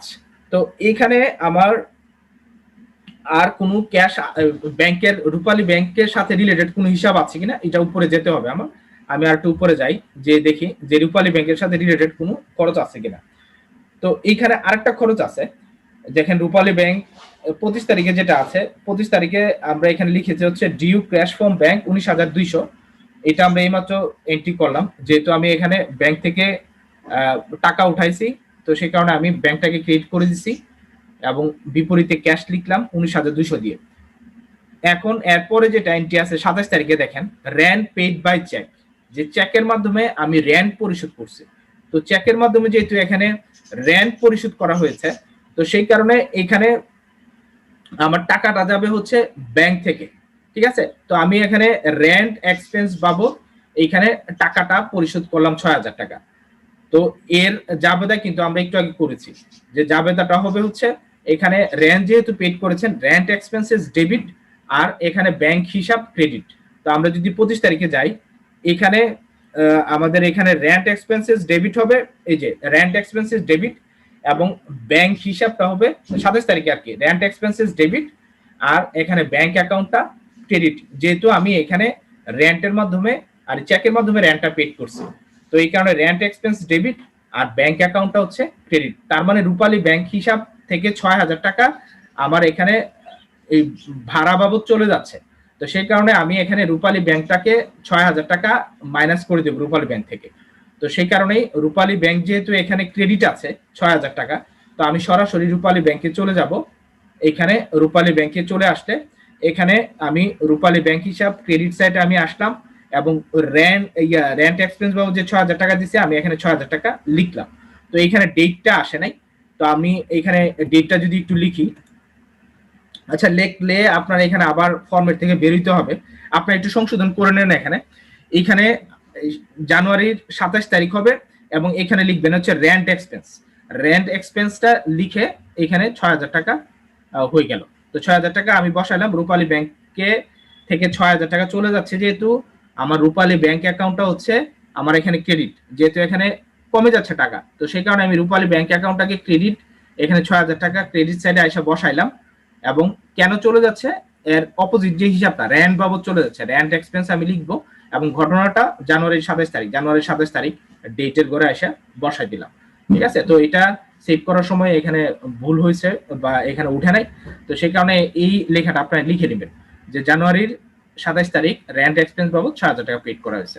তো এছাড়া আমরা যদি এখানে জাবেদাতে যাই, এখানে ব্যাংকের সাথে জড়িত আর কোনো হিসাব এখানে নাই। 28 তারিখেও এখানে ব্যাংকের কোনো হিসাব নাই, এখানে 30 তারিখে কোনো ব্যাংকের কোনো হিসাব নাই।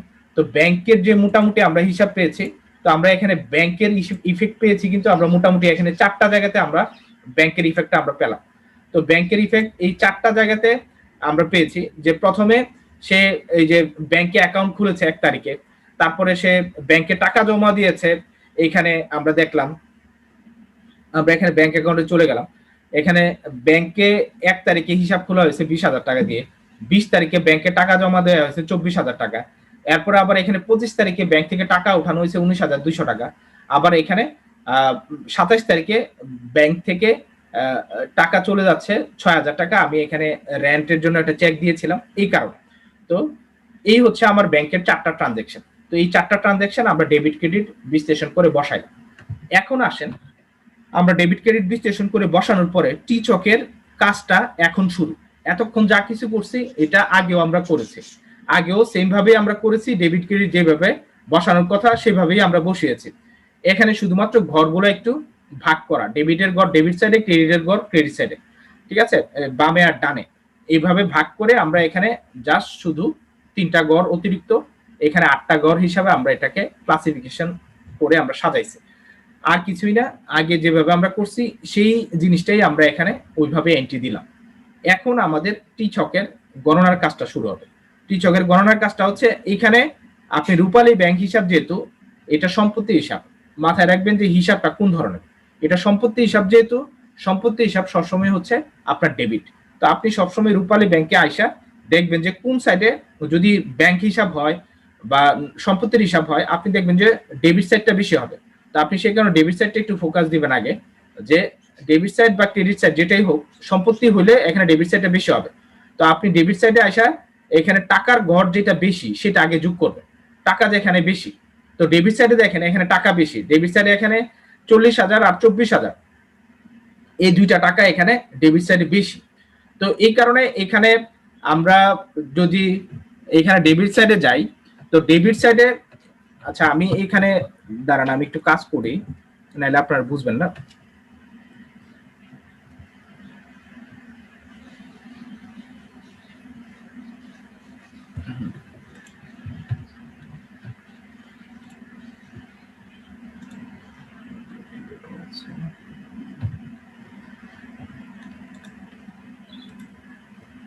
আচ্ছা এই স্ক্রিনটা তো দেখা যাচ্ছে না আপনাদের? স্ক্রিনটা দেখা যাচ্ছে না আপনাদের?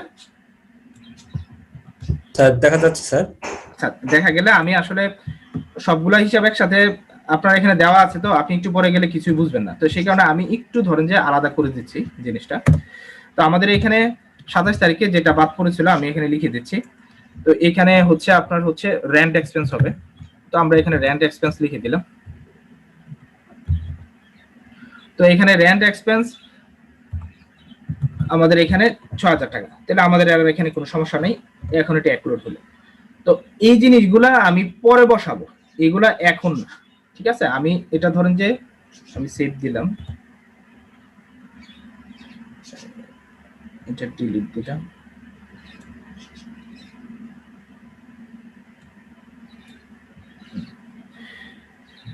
তো এখন আসেন আমরা একটু দেখি জিনিসটা হচ্ছে কেমন। আপনারা এইগুলো আসবে হচ্ছে পরে, একসাথে দেখলে আপনার কোনো কিছু মাথায় ঢুকবে না। এতক্ষণ অনেকেই দেখতেছেন একসাথে, এই কারণে হয়তোবা আপনাদের অনেকের মাথার উপর দিয়ে যাচ্ছে বা অনেকে এটা বুঝতেছেন না। তো সেই কারণে আমরা একসাথে না দেখি, একটু আলাদাভাবে দেখি।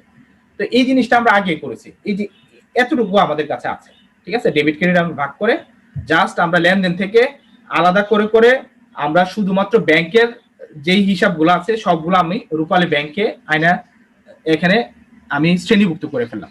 আমার খতিয়ানের কাজটাই হচ্ছে সমশ্রেণীভুক্ত হিসাবগুলোকে আমার একসাথে নিয়ে আসা। তো আমি রূপালী ব্যাংকের যতগুলা জায়গাতে রূপালী ব্যাংকের সাথে রিলেটেড লেনদেন ছিল সবগুলো আমি আইনা এখানে অন্তর্ভুক্ত করলাম। তো এখানে 4টা আমার এখানে রূপালী ব্যাংকে ইফেক্ট হয়, এরকম 4টা ট্রানজাকশন আমি পেয়েছি এই পুরা মাসের জাবেদাতে। তো এই পুরা মাসের জাবেদাতে আমি 4টা জায়গাতে যেহেতু ইফেক্ট হয়েছে বা হিট হয়েছে, 4টা জায়গায় আমি এখানে দেখাইলাম। যেটা ডেবিটে হয়েছে সেটা ডেবিটে আমি বসাইছি, যেটা ক্রেডিট হয়েছে আমি সেটা ক্রেডিটে বসাইলাম। তো এখন আসেন আমরা এখানে দেখবো হচ্ছে কোন সাইডে টাকাটা এখানে বেশি। তো এখানে দেখেন ডেবিট সাইডে হচ্ছে 40,000 আর 24,000, দুইটা আসছে 64,000। আর এখানে ক্রেডিটে হচ্ছে 19,000 আর 6,000। তো এখানে 19 আর 6 এখানে 25,200। তো এখানে যে টাকাটা আপনার অ্যামাউন্টে বেশি সেই টাকাটা আপনি ব্যালেন্স হিসাবে আগে বসাবেন। তো এখানে হচ্ছে 64,000 টাকা বেশি। তো আপনি এখানে সরাসরি 64,000 টাকা এখানে নিচে নামাই ফেলবেন। নিচে দাগ দিয়ে এই যে এইভাবে দাগ দিবেন, দাগ দিয়ে একটু জায়গা রাখবেন, মাঝখানে এই যে এই জায়গাটা একটু খালি রাখবেন, ঠিক আছে? এখানে আপনার কিছু কথা লেখা লাগবে। তো সেই কারণে 2টা বা 3টা স্পেস খালি রেখে আপনি যে এভাবে দাগ টানবেন দুই সাইডেই, আপনি টাকার যে জায়গাটা আছে টাকার জায়গাতে আপনি যখন ওই যে আমরা যখন যোগ করতে যাই যেভাবে দাগ টানি, সব হিসাব লেখা শেষ হয়ে গেলে সেভাবে আইসা আপনি একটা দাগ দিয়ে আপনি এখানে যোগ করে দিলেন। যেটা বড় অঙ্ক সেটাকে আগে যোগ করবেন। তো আমরা এখানে 64,000টা বড় অঙ্ক এবং সেটা ডেবিট সাইডে আছে, সেটা আমরা যোগ করলাম। এরপরে আমরা এই 64,000 টাকা যেহেতু বড় অঙ্ক, বড় অঙ্কটা সবসময় আপনি উভয় সাইডে বসায় ফেলবেন, বড় টাকার অঙ্কটা। তো আমি এখানে ডেবিট সাইডে 64,000 টাকা ছিল, এটা আমি ক্রেডিট সাইডেও বসাই দিব, ঠিক আছে? এতটুকু মাথায় রাখেন। এরপরে আমরা এখানে যে যে টাকাটা আছে এখানে ছোট অঙ্ক যেটা আছে, এই ছোট অঙ্কটা এখানে ক্রেডিট সাইডের টাকাটা আমরা 19,000-এর সাথে 6,000, 19,200-এর সাথে 6,000 টাকা যোগ করলে এখানে আছে 25,200 টাকা। তো আমরা এই 25,200 টাকা এই বড় অঙ্কটা থেকে বাদ দিব, ঠিক আছে? তার মানে হচ্ছে আমার এখানে 64,200 টাকা ছিল ব্যাংকে জমা, এবং আমি এখানে ব্যাংক জমা থেকে উঠাই ফেলছি, বা বিভিন্নভাবে আমার এখান থেকে খরচ হয়েছে 25,200 টাকা। সিম্পল কথা হচ্ছে এটা, আমার 64,000 টাকা আমি সারা মাসে ব্যাংকে জমাইছি। এই ব্যাংকে জমানো টাকা থেকে আমি 19,200 টাকা এমনিতে আমার ব্যবসার খরচের জন্য উঠাইছিলাম, আর 6,000 টাকা আমি বাড়ি বাবদ আমি দিয়েছি। তার মানে আমার 64,000 টাকা থেকে আমার চলে যাচ্ছে হচ্ছে 19,200 আর 6,000 টাকা। তার মানে টোটাল 25,200 টাকা আমার 64,000 টাকা থেকে চলে গেল।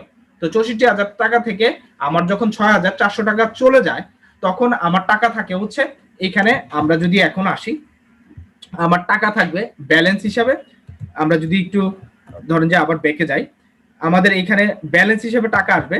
ধরেন আমরা এখানে ব্যালেন্স যেটা আছে, আমরা এখন ব্যালেন্সটা বসাই দিব। ব্যালেন্স হিসেবে আসতেছে হচ্ছে এখানে 38,400 টাকা। আপনি 64,000 থেকে আপনি 25,200 টাকা বাদ দেন, যেটা আপনি খরচ করে ফেলছেন, তাহলে আপনার থাকে হচ্ছে 38,200 টাকা। তো এই 38,200 টাকা আপনি ক্যালকুলেটর দিয়ে চাপ দিলেই পাবেন। এই দুইটার পার্থক্য হচ্ছে 38,200 টাকা। তার মানে বড় অঙ্কটা থেকে ছোট অঙ্কটার পার্থক্যটা আপনি বের করবেন। তো এখানে যেহেতু ডেবিট সাইডটা বড়, ডেবিট সাইড থেকে আমি ক্রেডিট সাইডটা বাদ দিলাম। তো ডেবিট সাইড থেকে ক্রেডিট সাইডটা বাদ দিলে এখানে আসতেছে 38,800। এটাই হচ্ছে আমাদের ব্যালেন্স বা জ্যাব, ঠিক আছে? এই 38,400 টাকা আমাদের এই ব্যাংক হিসাবে বর্তমানে আছে। ব্যাংক হিসাবে আমি জমাইছিলাম 64,000 টাকা, খরচ করে ফেলছি 25,200 টাকা, এখন বর্তমানে আছে হচ্ছে 38,800 টাকা। এই 38,800 টাকা বের করাটাই হচ্ছে আপনার এখানে কাজ। তো এইভাবেই আপনি প্রত্যেকটা হিসাবে জের বের করবেন। তো রূপালী ব্যাংকে আমরা এইভাবে একটা জের বের করলাম, এই 38,800 টাকা।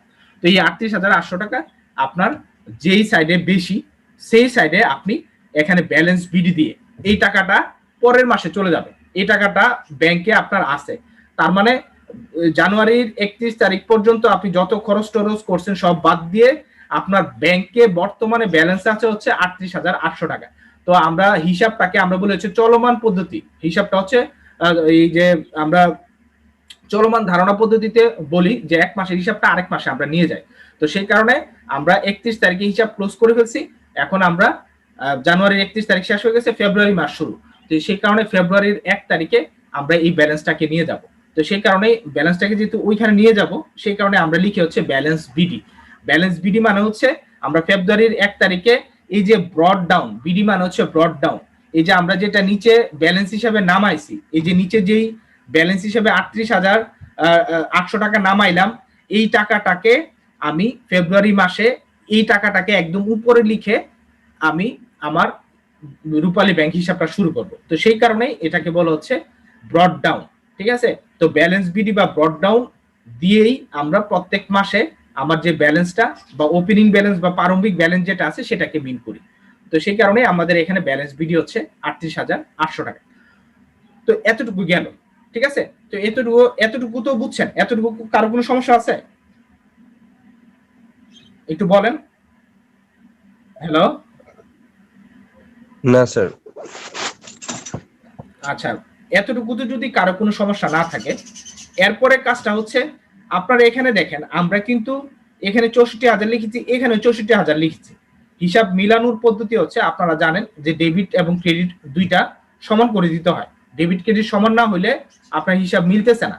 তো সেই কারণে আমরা এই হিসাব বন্ধ করতে হলে ডেবিট ক্রেডিট দুইটা সমান করি। তো এখানে 64,000 বসাইছি, আমি এখানে 64,000 বসাইছি, কিন্তু এই ফিগার দুইটা যোগ করলে কিন্তু 64,000 টাকা হয় না। এটা আপনিও বুঝতেছেন, আমিও বুঝতেছি। তার মানে এখানে কিছু না কিছু লিখা লাগবে। তো এখানে লিখবো হচ্ছে সেটা হচ্ছে এখানে যতটুকু ঘাটতি অ্যামাউন্ট আছে সেটাই লিখবো। এই সাইডের এই যে আপনি আমাদের ব্যালেন্স বিডি বা আমাদের এখানে যেহেতু রূপালী ব্যাংকে টাকা আছে, তার মানে এটা হচ্ছে ডেবিট ব্যালেন্স। তো ডেবিট ব্যালেন্স যেহেতু এখানে 38,800 টাকা, এই সাইডের যে ব্যালেন্সটা এইটাই এখানে ঘাটতি আছে। তো এই ব্যালেন্সটা আমরা যেই সাইডে উদ্বৃত্ত আছে বা বেশি আছে, এই সাইডটাকে আমরা বলি হচ্ছে ব্যালেন্স বিডি। আর যে সাইডটা কম আছে বা যে সাইডে কম, সেটাকে আমরা লিখবো হচ্ছে ব্যালেন্স সিডি। এটা হচ্ছে ক্রেডিট ডাউন বলি আর কি। আমরা এই সাইডটাতে লিখবো হচ্ছে আমরা ব্যালেন্স সিডি। তো সেই কারণেই আমরা এখানে এই টাকা যেটা ঘাটতি আছে এটা মিলানোর জন্য আমরা এইখানে সরাসরি লাস্টের ডেটে চলে আসবো।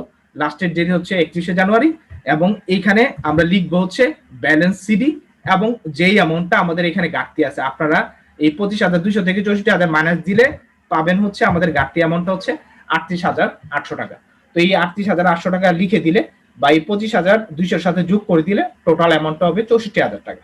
তো এইভাবেই আমরা ধরেন যে টি ছকে আমরা যখন এই যে খতিয়ানের জের বের করি, এইভাবে আমরা বের করি। তো এইটাই হচ্ছে আমার কমপ্লিট হিসাব। তো আমরা খতিয়ান বলতে, টি ছকের খতিয়ান বলতে এইভাবে যে কোনো লেনদেন থেকে আমি শ্রেণীবদ্ধভাবে আমার ব্যালেন্সটা বের করানোকে আমরা বুঝি। তো আমরা এখানে যে পার্থক্যটা ছিল, পার্থক্যটা আমি একটু টেকনিক্যালি আপনাদের দেখাইছি। তো পার্থক্যটা আপনি সরাসরি যখন লিখবেন, আপনার এখানে একটু জায়গা রেখে দিবেন, ডেবিট সাইড বা ক্রেডিট সাইড আপনি যোগ করলে বুঝে যাবেন যে কোন সাইডে আপনার পার্থক্যটা আছে বা কোন সাইডে আপনার কম আছে। যে সাইডে আপনার কম আছে সেই সাইডে আপনি ব্যালেন্স সিডি লিখবেন, ঠিক আছে, এবং লাস্ট ডেটটা লিখবেন। যে সাইডে আপনার কম আছে সেই সাইডে ব্যালেন্স সিডি লিখবেন, লাস্টের ডেটটা লিখবেন, এবং ওই টাকাটা বসায় দিবেন। বসায় দিলেই আপনার এখানে হিসাবের কাজ শেষ। তো এই হচ্ছে আপনার টি ছকের মাধ্যমে আপনার এখানে হিসাব করা। তো আমরা এখানে রূপালী ব্যাংকের হিসাব দেখলাম, আমরা আরেকটা হিসাব দেখতে পারি। ধরেন যে রূপালী ব্যাংক বাদ দিলে আমরা যদি এখানে ক্রয় হিসাব দেখি, তো ক্রয় হিসাবের ক্ষেত্রেও আমরা ধরেন আমরা উপরে যদি যাই, আমরা ক্রয় হিসাবের ক্ষেত্রে আমরা কোথায় কোথায় ক্রয় আছে এটা যদি আমরা একটু বের করি, ধরেন এখানে জাবেদা দেওয়া আছে, আমরা একটু জাবেদাটা দেখি। তো আমাদের ক্রয় কোথায় আছে এটা একটু আমরা বের করি। এখানে ক্রয় এখানে কোথাও নাই, আমরা ক্রয় যেখানে আছে সেখানে যাব। পারচেজ অ্যাকাউন্ট আমরা খুঁজতেছি, এই যে পারচেজ 10 তারিখে একটা পারচেজ আছে, তো 10 তারিখে পারচেজ আছে, এটা মনে রাখেন 10 তারিখে একটা পারচেজ আছে, এবং সেটা হচ্ছে বাকিতে আপনি 24,000 টাকা আপনি কিনছেন, 10 তারিখে একটা পারচেজ আছে। এরপর আর পারচেজ কোথায় আছে আমরা দেখি, পারচেজ এখানে, পারচেজ এখানে, পারচেজ এখানে আরেকটা পারচেজ থাকার কথা। তো আমরা এখানে হ্যাঁ এই যে 4 তারিখে একটা পারচেজ আছে। তো আমরা একদম উপর থেকে যদি আসি, 4 তারিখে একটা পারচেজ পাইলাম আমি, এই যে পারচেজ অ্যাকাউন্ট 4 তারিখে একটা আছে পারচেজ অ্যাকাউন্ট, আর এখানে পারচেজ অ্যাকাউন্ট 10 তারিখে একটা আছে, 4 আর 10। তো 4 তারিখে আমরা পারচেজ করছি নগদে purchase, to record purchase on cash, আমি ক্যাশে পারচেজ করছি, তো সেই কারণে purchase account debit, cash account credit. আর 10 তারিখে আমি পারচেজ করছি, সেটা হচ্ছে আমি বাকিতে করছি, ঠিক আছে, তো সেখানে purchase account debit, accounts payable credit. এই পারচেজ নিয়ে এখানে দুইটা এন্ট্রি আছে, পারচেজ নিয়ে আর কোনো এখানে হিসাব নাই। তো সেই কারণে আমরা এখানে পারচেজ অ্যাকাউন্টে চলে আসবো, ক্রয় হিসাবে আমরা আসলাম। তো ক্রয় হিসাব বা পারচেজ অ্যাকাউন্টে আমরা আসলাম, আইসা এইখানে পারচেজ অ্যাকাউন্ট বা ক্রয় হিসাব আমরা জানি সবসময় ডেবিট, ক্রয় হিসাব সবসময় ডেবিট। তো সেই কারণে আমরা পারচেজ অ্যাকাউন্টে আসলাম। প্রথম তারিখ যেটা আছে, প্রথম তারিখে হচ্ছে 4 তারিখে আমরা দেখলাম যে আমি নগদে পারচেজ করছি, পারচেজ অ্যাকাউন্ট ডেবিট। আমি 4 তারিখে যেটা দেখলাম 12,000 টাকা, পারচেজ অ্যাকাউন্ট ডেবিট 12,000 টাকা বসাই দিলাম। আমি যেহেতু এটা নগদে কিনেছি সেই কারণে আমি এখানে ক্যাশ বসাইলাম। আবার এখানে আমি 24 তারিখ 10 তারিখে আসলাম, 10 তারিখে আমি দেখি পারচেজ অ্যাকাউন্ট আছে আমার একটা, পারচেজ অ্যাকাউন্ট আমি দেখতেছি হচ্ছে এখানে ডেবিট, এবং এটা উল্টা আছে আমি বাকিতে কিনছি, অ্যাকাউন্টস পেয়েবলটা ক্রেডিট। তো আমি এখানে পারচেজ অ্যাকাউন্ট 24,000 টাকা লিখে দিলাম, এবং অ্যাকাউন্টস পেয়েবলটা এখানে বিপরীতে লিখে দিলাম। তো এই দুইটা এন্ট্রি পারচেজ অ্যাকাউন্টের সাথে রিলেটেড। তো সেই কারণে ক্রয় বইতে আর কোনো এন্ট্রি এখানে ঢুকবে না, শুধু পারচেজের সাথে যেটা রিলেটেড সেটাই এখানে আসবে। তো দুইটা এন্ট্রি আমরা এখানে নিয়ে আসলাম, আর ক্রেডিট সাইডে কোনো এন্ট্রি নেই। তো সেই কারণে আমরা এখানে ডেবিট সাইডটা যোগ করে ফেলবো, ডেবিট সাইডটা যোগ করে ফেললাম, এখানে আসতেছে 36,000 টাকা। তো আমার ক্রয় হিসাবের ব্যালেন্সেও হচ্ছে আমার 36,000 টাকা, যে আমি ক্রয় হিসাবে টোটাল ব্যালেন্স বিডি, এটা একটু নিচে নামবে, ব্যালেন্স বিডিটা হচ্ছে আমার 36,000 টাকা। তার মানে আমার এখানে ক্রয় হিসাবের জের হচ্ছে 36,000 টাকা, ঠিক আছে। তো ক্রয় হিসাবের জের যেহেতু এখানে 36,000 টাকা, এখানে ডেবিটকে দুইটা সমান করতে হবে। তো সেই কারণে এই যে এইখানে যে 36,000 টাকা লিখছে, এই যে সেম ভাবে এখানে দাগ টেনে এখানে 36,000 টাকা বসাই দিব। যেহেতু এই সাইডে পার্থক্য হচ্ছে আপনার এই সাইডের সাথে 36,000 টাকা এখানে পার্থক্য, সেই কারণে আমরা লাস্ট ডেটে এসে জানুয়ারির 1 তারিখ ব্যালেন্স সিডি লিখে দিব 36,000 টাকা। সিডি মানে হচ্ছে ক্রেডিট ডাউন, যে এই ক্রেডিট ডাউন মানে হচ্ছে যে টাকাটা পার্থক্য আছে এই টাকাটাই আমি এখানে নিচে টেনে বসাইলাম, ঠিক আছে। এই কথাটা মানে সিডির কথাটার অর্থ হচ্ছে এটা ক্রেডিট ডাউন। তো এইভাবে আমার এখানে ক্রয় হিসাবটা হয়ে গেল। তো এইভাবে আপনি প্রত্যেকটা হিসাব, আপনার যদি পানাদার থাকে আমরা পানাদার হিসাব সেম ভাবেই আমরা যদি এখানে আসবাবপত্র হিসাব বা যে কোনো হিসাব আমরা এইভাবে টি ছকের মাধ্যমে করে ফেলতে পারবো, ঠিক আছে। তো আমাদের এখানে টি ছকের মাধ্যমে যতগুলা হিসাব আছে আমরা সব এখানে এভাবে এন্ট্রি দিব। তো প্রত্যেকটা এখানে হিসাব ধরে ধরে ধরেন যে আপনার এন্ট্রি দিয়ে আপনার হিসাব বুঝাইতে গেলে আপনার আজকে ক্লাস শেষ হবে না, কারণ এখানে আপনার আমার হিসাব আছে টোটাল, আমি যদি আপনাদেরকে দেখাই, এইখানে হিসাব আছে হচ্ছে একটা দুইটা দুইটা তিনটা চারটা পাঁচটা ছয়টা সাতটা আটটা নয়টা 10টা 11টা। তো আমার এখানে 10টার মতো হিসাব আছে। তো এই কারণে 10টা হিসাব এখানে একসাথে বোঝানো সম্ভব না, তো আমি দুইটা আপনাদেরকে বুঝাইছি। আবার এখানে সবচেয়ে বড় যে হিসাবটা আছে নগদান হিসাব, এটাও আপনাদেরকে আমি একটু বুঝাই দিই, তাহলে আমার এখানে এটা বোঝানোর পরে আমরা রেও মিলে চলে যাব, ঠিক আছে, যদি কারো কোনো সমস্যা না থাকে। তো এটাও আমরা এখানে খতিয়ান হিসাব যেটা আছে আমরা সেম ভাবেই আমরা ডেবিট ক্রেডিটটা আমরা দেখবো যে ক্যাশ কোথায় আছে। এটা যেহেতু নগদান হিসাব আমরা ক্যাশ খুঁজবো, যে ডেবিট অথবা ক্রেডিটে ক্যাশ কোথায় আছে সেটা আমরা খুঁজবো। তো আমরা ডেবিট ক্রেডিটে ক্যাশ কোথায় আছে এটা একটু খুঁজে আসি উপরে। তো আমরা একদম জানুয়ারির 1 তারিখ থেকে শুরু করব। জানুয়ারির 1 তারিখে আমাদের ক্যাশ আছে, যে আমরা জাবেদাতে গেলে জানুয়ারির 1 তারিখে আমরা ক্যাশ পাবো। তো ক্যাশ আমার 1,20,000 টাকা আছে। ক্যাশের বিপরীতে এখানে আছে মূলধন, ঠিক আছে। তো ক্যাশ 1,20,000 টাকা, মূলধন আমি 1,20,000 টাকা এখানে বসাবো। তো এখানে ক্যাশ জানুয়ারির 1 তারিখে আমি ক্যাশ পাইছি। তো জানুয়ারির 1 তারিখ চলে আসেন, আমরা জানুয়ারির 1 তারিখে গেলাম। তো এখানে জানুয়ারির 1 তারিখে আমার এখানে ক্যাশ পাইলাম। ক্যাশের বিপরীতে আছে হচ্ছে জানুয়ারির 1 তারিখ ক্যাশ অ্যাকাউন্ট ডেবিট 1,20,000 টাকা, এর বিপরীতে আছে ক্রেডিট সাইডে আপনার মূলধন হিসাব। তো সেই কারণে আমরা ওয়াহিদস ক্যাপিটাল এখানে লিখলাম এবং 1 তারিখটা বসাই দিলাম, ঠিক আছে। জানুয়ারির 1 তারিখে আমি এখানে ক্যাশ পাইলাম 1,20,000 টাকা। হ্যাঁ, জানুয়ারির 1 তারিখে ক্যাশ পাইলাম 1,20,000 টাকা। জানুয়ারির 1 তারিখে ক্যাশ পাইলাম 1,20,000 টাকা। ডেবিট সাইড, আমি ডেবিট সাইডে যাই 1,20,000 টাকা বসাইলাম এবং বিপরীতে আছে এখানে ওয়াহিদস ক্যাপিটাল, আমরা ওয়াহিদস ক্যাপিটালটা বসাইলাম। এরপরে হচ্ছে জানুয়ারির 1 তারিখে আরেকটা ক্যাশ আছে যে রূপালী ব্যাংকে আমি টাকা জমা দিছি, এটা আবার ক্রেডিট সাইডে। জানুয়ারির 1 তারিখ ক্যাশ অ্যাকাউন্ট ক্রেডিট 40,000 টাকা। তো আমি জানুয়ারির 1 তারিখ ক্যাশ অ্যাকাউন্ট ক্রেডিট 40,000 টাকা লিখবো এবং এর বিপরীতে আমার ব্যাংক অ্যাকাউন্টটা আমি লিখবো হচ্ছে রূপালী ব্যাংক হিসাব। তো জানুয়ারির 1 তারিখ আমি ক্যাশ অ্যাকাউন্ট পাচ্ছি 40,000 টাকা। জানুয়ারির 1 তারিখ ক্যাশ অ্যাকাউন্ট ক্রেডিট 40,000 টাকা। আবার এখানে জানুয়ারির 4 তারিখেও আছে ক্যাশ অ্যাকাউন্ট ক্রেডিট আমার 12,000 টাকা। তো আমার এই দুইটা অ্যাকাউন্ট আমি নিয়ে যাই ক্যাশ অ্যাকাউন্টে। জানুয়ারির 1 তারিখ এবং জানুয়ারির আপনার এখানে 4 তারিখ, জানুয়ারির 1 তারিখে আমি ক্যাশ অ্যাকাউন্ট পেয়েছি 40,000 টাকা। আবার জানুয়ারির 4 তারিখে আমি ক্যাশ অ্যাকাউন্ট ক্রেডিট পেয়েছি 12,000 টাকা। তো দুইটাই আমি এখানে কেনার জন্য, একটা হচ্ছে রূপালী ব্যাংকে আমি 40,000 টাকা দিয়ে অ্যাকাউন্ট খুলেছি। তো সেই কারণে জানুয়ারির 1 তারিখে আমার নগদ টাকা চলে যাচ্ছে যেহেতু ক্রেডিট নগদান হিসাবে আমি ক্রেডিট সাইডে আসলাম, এই ক্রেডিট সাইডে 40,000 টাকা বসাইলাম। কেন চলে যাচ্ছে? কারণ আমি এটা ব্যাংকে টাকাটা জমা করছি। তো সেই কারণে আমি এটার উল্টা হিসাব ব্যাংক হিসাবটা এখানে লিখে দিলাম। আবার এখানে আমি 4 তারিখে আসলাম, জানুয়ারির 4 তারিখে আমি দেখলাম ক্যাশ হিসাবটা হচ্ছে ক্রেডিট। কেন ক্রেডিট? কারণ এখানে টাকা চলে যাচ্ছে, আমি এখানে পারচেজ করেছি। তো সেই কারণে আমি 12,000 টাকা ক্রেডিট, যেহেতু ক্রেডিট সাইডে আছে ক্রেডিট সাইডে বসালাম এবং এটার এগেইনস্টে আমি পারচেজ অ্যাকাউন্ট এখানে 12,000 টাকা বসালাম। এরপরে আপনি জানুয়ারির 1 তারিখে আরেকটা হিসাব ছিল, আপনি ফার্নিচার কিনছেন, ঠিক আছে, যে সরি জানুয়ারি 1 তারিখে এখানে ডেটটা চেঞ্জ হয় নাই, সেভের সময় ভুল হয়ে গেছে। এখানে আমরা পরবর্তী একটা সময়ে আমরা ফার্নিচার কিনেছি, যে 8,000 টাকা দিয়ে ফার্নিচার কিনা হয়েছে। তো সেই কারণে এখানে ডেটটা ভুল আছে। 8,000 টাকা ফার্নিচার কিনা হয়েছে যেহেতু এখানে নগদ টাকা চলে যাচ্ছে। তো সেই কারণে ক্যাশ অ্যাকাউন্টটা ক্রেডিট, এই যে নগদান হিসাবটা ক্রেডিট। এবং কেন ক্রেডিট করলাম? কারণ এখানে ফার্নিচার কিনেছি আমি, তো এই কারণে ফার্নিচার অ্যাকাউন্টটা এখানে লিখলাম।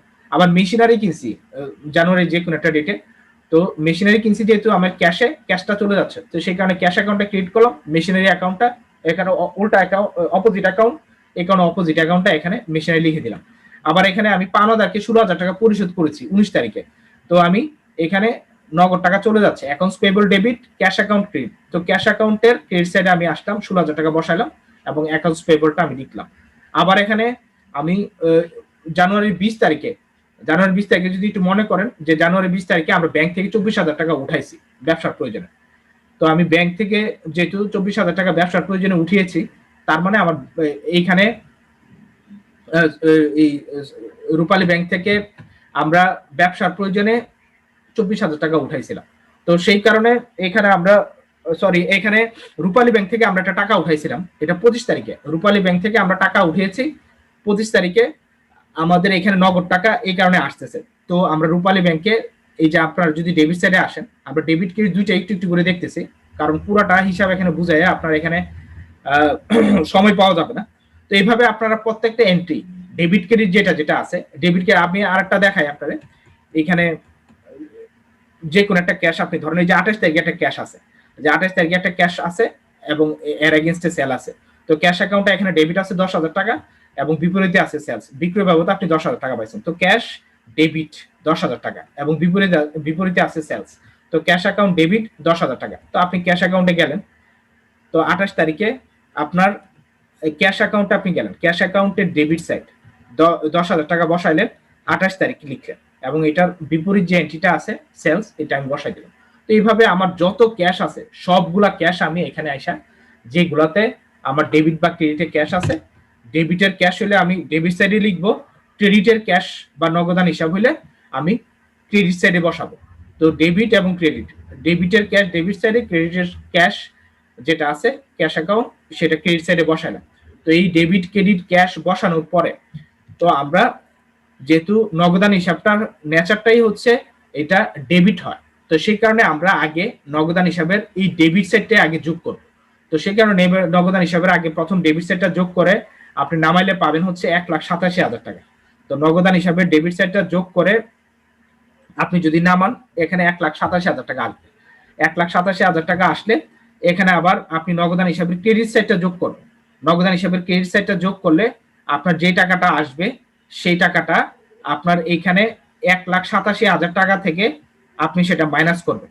এই নগদান হিসাবের ক্রেডিট সাইড যোগ করলে আপনি পুরো টাকাটা যোগ করবেন, 40,000 12,000 থেকে শুরু করে 4,800 পর্যন্ত আপনি যোগ করবেন।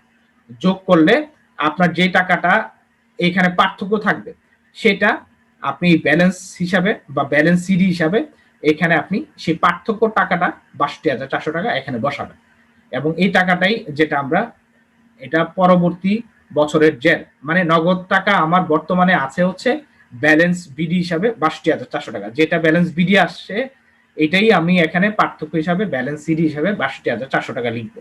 তো এটা লিখলেই আমার এখানে ক্রেডিট সাইডের ব্যালেন্সটা মিলে যাবে। এই টোটাল টাকাটা যোগ করলে এখন 1,27,200 টাকা আসবে, এখানেও 1,27,200, এখানেও 1,27,200। তো আমার নগদান হিসাবের এখানে জ্যাড যেটা আছে 62,400 টাকা এইভাবে আমরা বের করে নিতে পারি। তো এখানে একটা জিনিস মাথায় রাখবেন যে নগদান হিসাব যেহেতু আপনার নগদ টাকা আপনার হাতে থাকলে আপনি খরচ করেন, নগদ টাকা হাতে না থাকলে কিন্তু আপনি এর বেশি খরচ করতে পারবেন না। তো আপনি অনেক সময় করার ক্ষেত্রে ভুলে দেখবেন যে উল্টাপাল্টা ফিগার লিখে ফেলছেন, ঠিক আছে, ডেবিটেরটা ক্রেডিট ক্রেডিটেরটা ডেবিট লিখছেন। তো সেই কারণে আমি সবসময় বলি যে আপনি হিসাবের নেচারটা সবসময় মাথায় রাখবেন।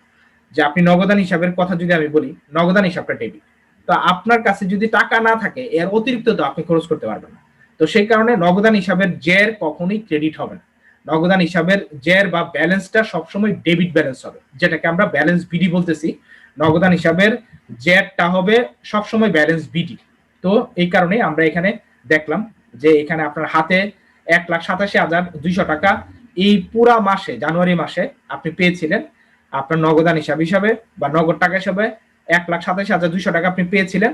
এটা থেকে আপনি পুরা মাসে খরচ করেছেন, এই খরচ করার পরে আপনার হাতে বর্তমানে ব্যালেন্স আছে হচ্ছে 62,400 টাকা, ঠিক আছে। তো এই হচ্ছে নগদান হিসাবে ব্যালেন্স বের করা।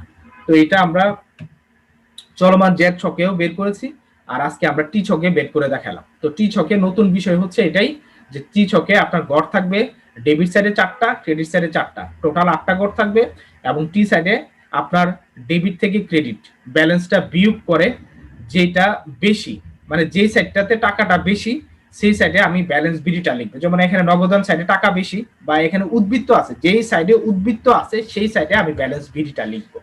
হ্যাঁ, তো আমরা এখানে দেখলাম যে নগদান হিসাবে নেচারটাই যেহেতু এখানে এখানে ডেবিট, আমরা এখানে ডেবিট সাইডে দেখলাম ব্যালেন্স বিডি 62,400 টাকা আছে, আর যে টাকাটা ঘাটতি থাকে সেটা আমরা ব্যালেন্স সিডি হিসাবে এটার উল্টা সাইডে বসাবো। এখানে নগদান হিসাবে উল্টা সাইড হচ্ছে এখানে ক্রেডিট সাইডে এখানে কম বা ঘাটতি আছে, তো সেই কারণে আমরা ক্রেডিট সাইডে 62,400 টাকা বসালাম। তো এইভাবে বসায় আমি দুইটা সাইড যখন মিলে যাবে 1,87,000 টাকা, তখন আমার এই হিসাবটা কমপ্লিট হলো। এবং দুই সাইড মিলে গেলে আমরা এখানে দুইটা ব্যালেন্সের নিচেই, আমি দুইটা দাগ এখানে দিতে পারতেছিলাম না, এই কারণে দেওয়া হয় নাই, আপনারা ব্যালেন্সটার নিচে দুইটা দাগ দিয়ে দিবেন। 1,87,000 টাকার নিচে দুইটা দাগ, এটা নিচেও ডেবিট সাইডে ক্রেডিট সাইডে দুইটা নিচে দুইটা করে দাগ দিয়ে দিবেন, তাহলে বোঝা যাবে যে ব্যালেন্স বা জ্যাট টানা হলো। তো এইভাবে আমরা প্রত্যেকটা হিসাবে ধরে ধরে আমরা জাবেদা থেকে যে হিসাব সেই হিসাবের হেডিং ধরে ধরে, নগদান হিসাব, পাওনাদার হিসাব, আসবাবপত্র হিসাব, হেডিং ধরে ধরে আমরা উপরের যে জাবেদা আছে, জাবেদাতে যেখানে এই হিসাবগুলো আছে সেগুলাকে ধরে ধরে ওই খতিয়ানে আমরা বসায় আমরা জ্যাটটা বের করে নিলেই আমার খতিয়ানের কাজ শেষ। হয় আমি টি ছকের মাধ্যমে বের করতে পারি, অথবা আমি চলমান জেড ছকের মাধ্যমে বের করতে পারি, এতে কোনো সমস্যা নেই। তো আপনাদের যেহেতু টি ছকটা করা নাই বা বইয়ে দেওয়া নাই, তো সেই কারণে আমি আজকে টি ছকটাও আপনাদের দেখাই দিলাম। ঠিক আছে, তো এখন বলেন কারো কোনো সমস্যা আছে কিনা? সমস্যা না থাকলে আমরা রেয়া মিলে যাব। হ্যালো, হ্যাঁ বলেন এখন। হ্যাঁ স্যার। হ্যাঁ বলেন। হ্যাঁ স্যার, হচ্ছে স্যার 20 নম্বরের জাবেদাটার স্যার ব্যাখ্যাটা স্যার একটু সমস্যা ছিল। 20 নাম্বার জাবেদার ব্যাখ্যা, আমরা 20 নম্বরে চলে যাই। 20 তারিখের স্যার। হ্যাঁ জি আমরা স্যার। 20 তারিখে চলে যাচ্ছি। 20 তারিখে আমরা গেলাম। তো 20 তারিখে যে জাবেদাটা আছে, আমরা যদি একটু এখানে মার্কার দেই, আমরা যে 20 তারিখের জাবেদাটা আমরা দেখছি, আপনারা 20 তারিখের জাবেদাটা দেখেন। উনি যেটা বলেছেন যে ডেপোজিট ইনটু ব্যাংক টাকা 24,000, যে ব্যাংকে 24,000 টাকা জমা করা হয়েছে। খুব সহজ, ব্যাংকে টাকা বাড়ছে, আপনার পকেটের টাকা যাচ্ছে, তার মানে আপনার নগদ টাকা চলে যাচ্ছে, ব্যাংকে টাকা বাড়ছে, এটা কন্ট্রাক্ট। ঠিক আছে, তো নগদ টাকা যেহেতু চলে যাচ্ছে, নগদান হিসাব ক্রেডিট, আর ব্যাংকে টাকা যেহেতু বাড়তেছে, ব্যাংক হিসাব ডেবিট। শেষ। বলেন স্যার, এটা sir bad date return of লেখা ছিল স্যার ব্যাখ্যাতে স্যার। ব্যাখ্যাতে ওটা হচ্ছে আমি সময় পাই নাই। আর এতগুলা ধরেন যে আপনার এই যে ধরেন যে এই পাওয়ার পয়েন্টে আপনার এগুলা কলাম ধরে ধরে লিখা সংশোধন করা, এগুলা খুব সময় সাপেক্ষ ব্যাপার ছিল, আমি সময় পাই নাই। এই যে আমাদের 16 ডিসেম্বর 14 ডিসেম্বর আপনার এখানে প্রোগ্রামের শেষ নাই, আবার কালকে আমি 3টা পর্যন্ত মিটিং ছিল আমাদের। তো সেই কারণে আপনাদের এই লেখাগুলো আমার লিখতে যায় আমি একদম একুরেটলি এখানে লিখতে পারি নাই। গত ধরেন যে ইয়াটা পাওয়ার পয়েন্ট স্লাইডটা ছিল, ওইটার উপরই আমি কিছু কিছু ফিগার বসায় মেইন জিনিসগুলো আমি জাস্ট চেঞ্জ করেছি। এই কারণে ব্যাখ্যাটা এখানে চেঞ্জ হয় না, এটা গত ক্লাসের ব্যাখ্যাই রয়ে গেছে। ব্যাখ্যা আপনি বসাই। ওকে স্যার, স্যার বুঝতে পারছি স্যার। ঠিক আছে। জি স্যার। স্যার এখানে যে কন্ট্রাক্টের জন্য কি স্যার জাবেদা যখন করব, জাবেদা হলে এটা কি এক্সট্রা মানে আলাদা সি লিখতে হবে? জাবেদা করলে আপনি এখানে এক্সট্রা সি লিখেন বা না লিখেন, এতে কোনো সমস্যা নেই। এটা ওই যে সি লিখে হচ্ছে একদম ধরেন যে যারা 7-8 এর স্টুডেন্ট তাদেরকে বোঝানোর জন্য আমরা সি লিখতে বলতাম। আপনার এখানে সি লিখা লাগবে না, কারণ এখানে কন্ট্রাক্টটি আপনার এটা ধরেন যে আমাদের ওইভাবে এটা কাজে লাগবে না।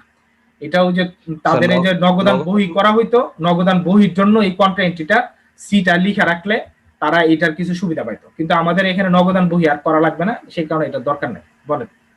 জি স্যার, থ্যাংক ইউ স্যার। আচ্ছা, এরপরে স্যার হ্যালো স্যার। হ্যাঁ বলেন। জি স্যার। স্যার 12 তারিখ এবং 15 তারিখের স্যার যে ইয়াটা পারচেজড ফার্নিচার এবং মেশিনারি, এটা স্যার আমরা ক্যাশে কিনছি, এটা তো বলা নাই স্যার। হ্যাঁ, এই যে ভালো কথা বলছেন।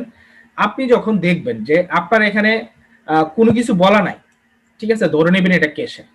মোট কথা কোনো কিছু বলা না থাকলে ক্যাশ। আর যদি উল্লেখ করে দেয় 10 তারিখেরটা স্যার। হ্যাঁ, এই যে 10 তারিখে হচ্ছে পারচেজ গুডস ফ্রম, এই যে এখানে বলা আছে করিম ব্রাদার্স। কোনো কিছু বলা না থাকলে ক্যাশ, আর কোনো কিছু বলা থাকলে সেটা খেয়াল রাখবেন। এখানে বলা আছে করিম ব্রাদার্স থেকে কিনছেন, তার মানে এখানে আপনারা মেনশনই করে দিচ্ছে যে এটা আপনি বাকি দিয়ে কিনছেন। জি স্যার। আবার বলা থাকলেও সমস্যা আছে, এটা হচ্ছে 28 তারিখে। দেখেন আপনি এই যে 28 তারিখে আমি বলেছি যে এই যে ক্যাশ বলা আছে, আবার এখানে নামও বলা আছে। তো যদি ক্যাশও বলা থাকে, নামও বলা থাকে, এখানে এটা উল্লেখ করছেন, ভালো হয়েছে। সমস্যা হচ্ছে এখানে 3টা। একটা হচ্ছে কিছুই বলা নাই, কিছুই বলা না থাকলে ধরে নেবেন ক্যাশ, ঠিক আছে। আবার এখানে ক্যাশও বলা আছে, নামও বলা আছে, সেক্ষেত্রে আপনি ধরবেন ক্যাশ। আর যদি এখানে কোনো কিছু যদি পয়েন্টেড করে দেয়, ধরেন যে কারো নাম উল্লেখ করে দেয় কিন্তু ক্যাশ যদি উল্লেখ না করে, সেই ক্ষেত্রে এটা বাকি ধরবে। ঠিক আছে, কারো নাম উল্লেখ আছে কিন্তু ক্যাশ উল্লেখ নাই, সেটা বাকি। শেষ। তাহলে আর আপনার এখানে সমস্যা হবে না, সব আপনার এখানে। আচ্ছা ঠিক আছে, তো এখন আর কারো কোনো সমস্যা আছে কিনা? সমস্যা থাকবে অনেকেরই, কারণ এখানে এই যে ইয়াটা আপনার আমরা যেটা বর্তমান পদ্ধতিতে করলাম, এটা যারা নতুন করে, এটা হাতে কলমে আপনি যতক্ষণ পর্যন্ত না করবেন, আপনি দেখে দেখে এটা কখনোই আপনার এটা সলিউশন হবে না। আমি এটা বলে দিচ্ছি, আপনি আজকে বাসায় বসে আপনি যদি একটু হাতে কলমে করেন তাইলে আপনি এটা বুঝবেন। আর আমি যতই বুঝাইলাম আপনার এখানে সমস্যা থাকবে। আপনি হাতে কলমে করলে দেখবেন যে জিনিসটা ইজি, কিন্তু আমি বুঝাইতে গেলে এটা কঠিন হয়ে যাবে। ঠিক আছে, আমি যেভাবে বুঝাচ্ছি আর আপনি যেভাবে ধরেন যে ক্যাচ করেন, দুইটার ভিতরে পার্থক্য থাকবে। তো সেই কারণে আমি বেসিক জিনিসটা আপনাকে বুঝাই দিলাম যে টি ছকের মূল কাজটা হচ্ছে যে টি ছকে আপনি দুইটা ভাগে ভাগ করা থাকবে।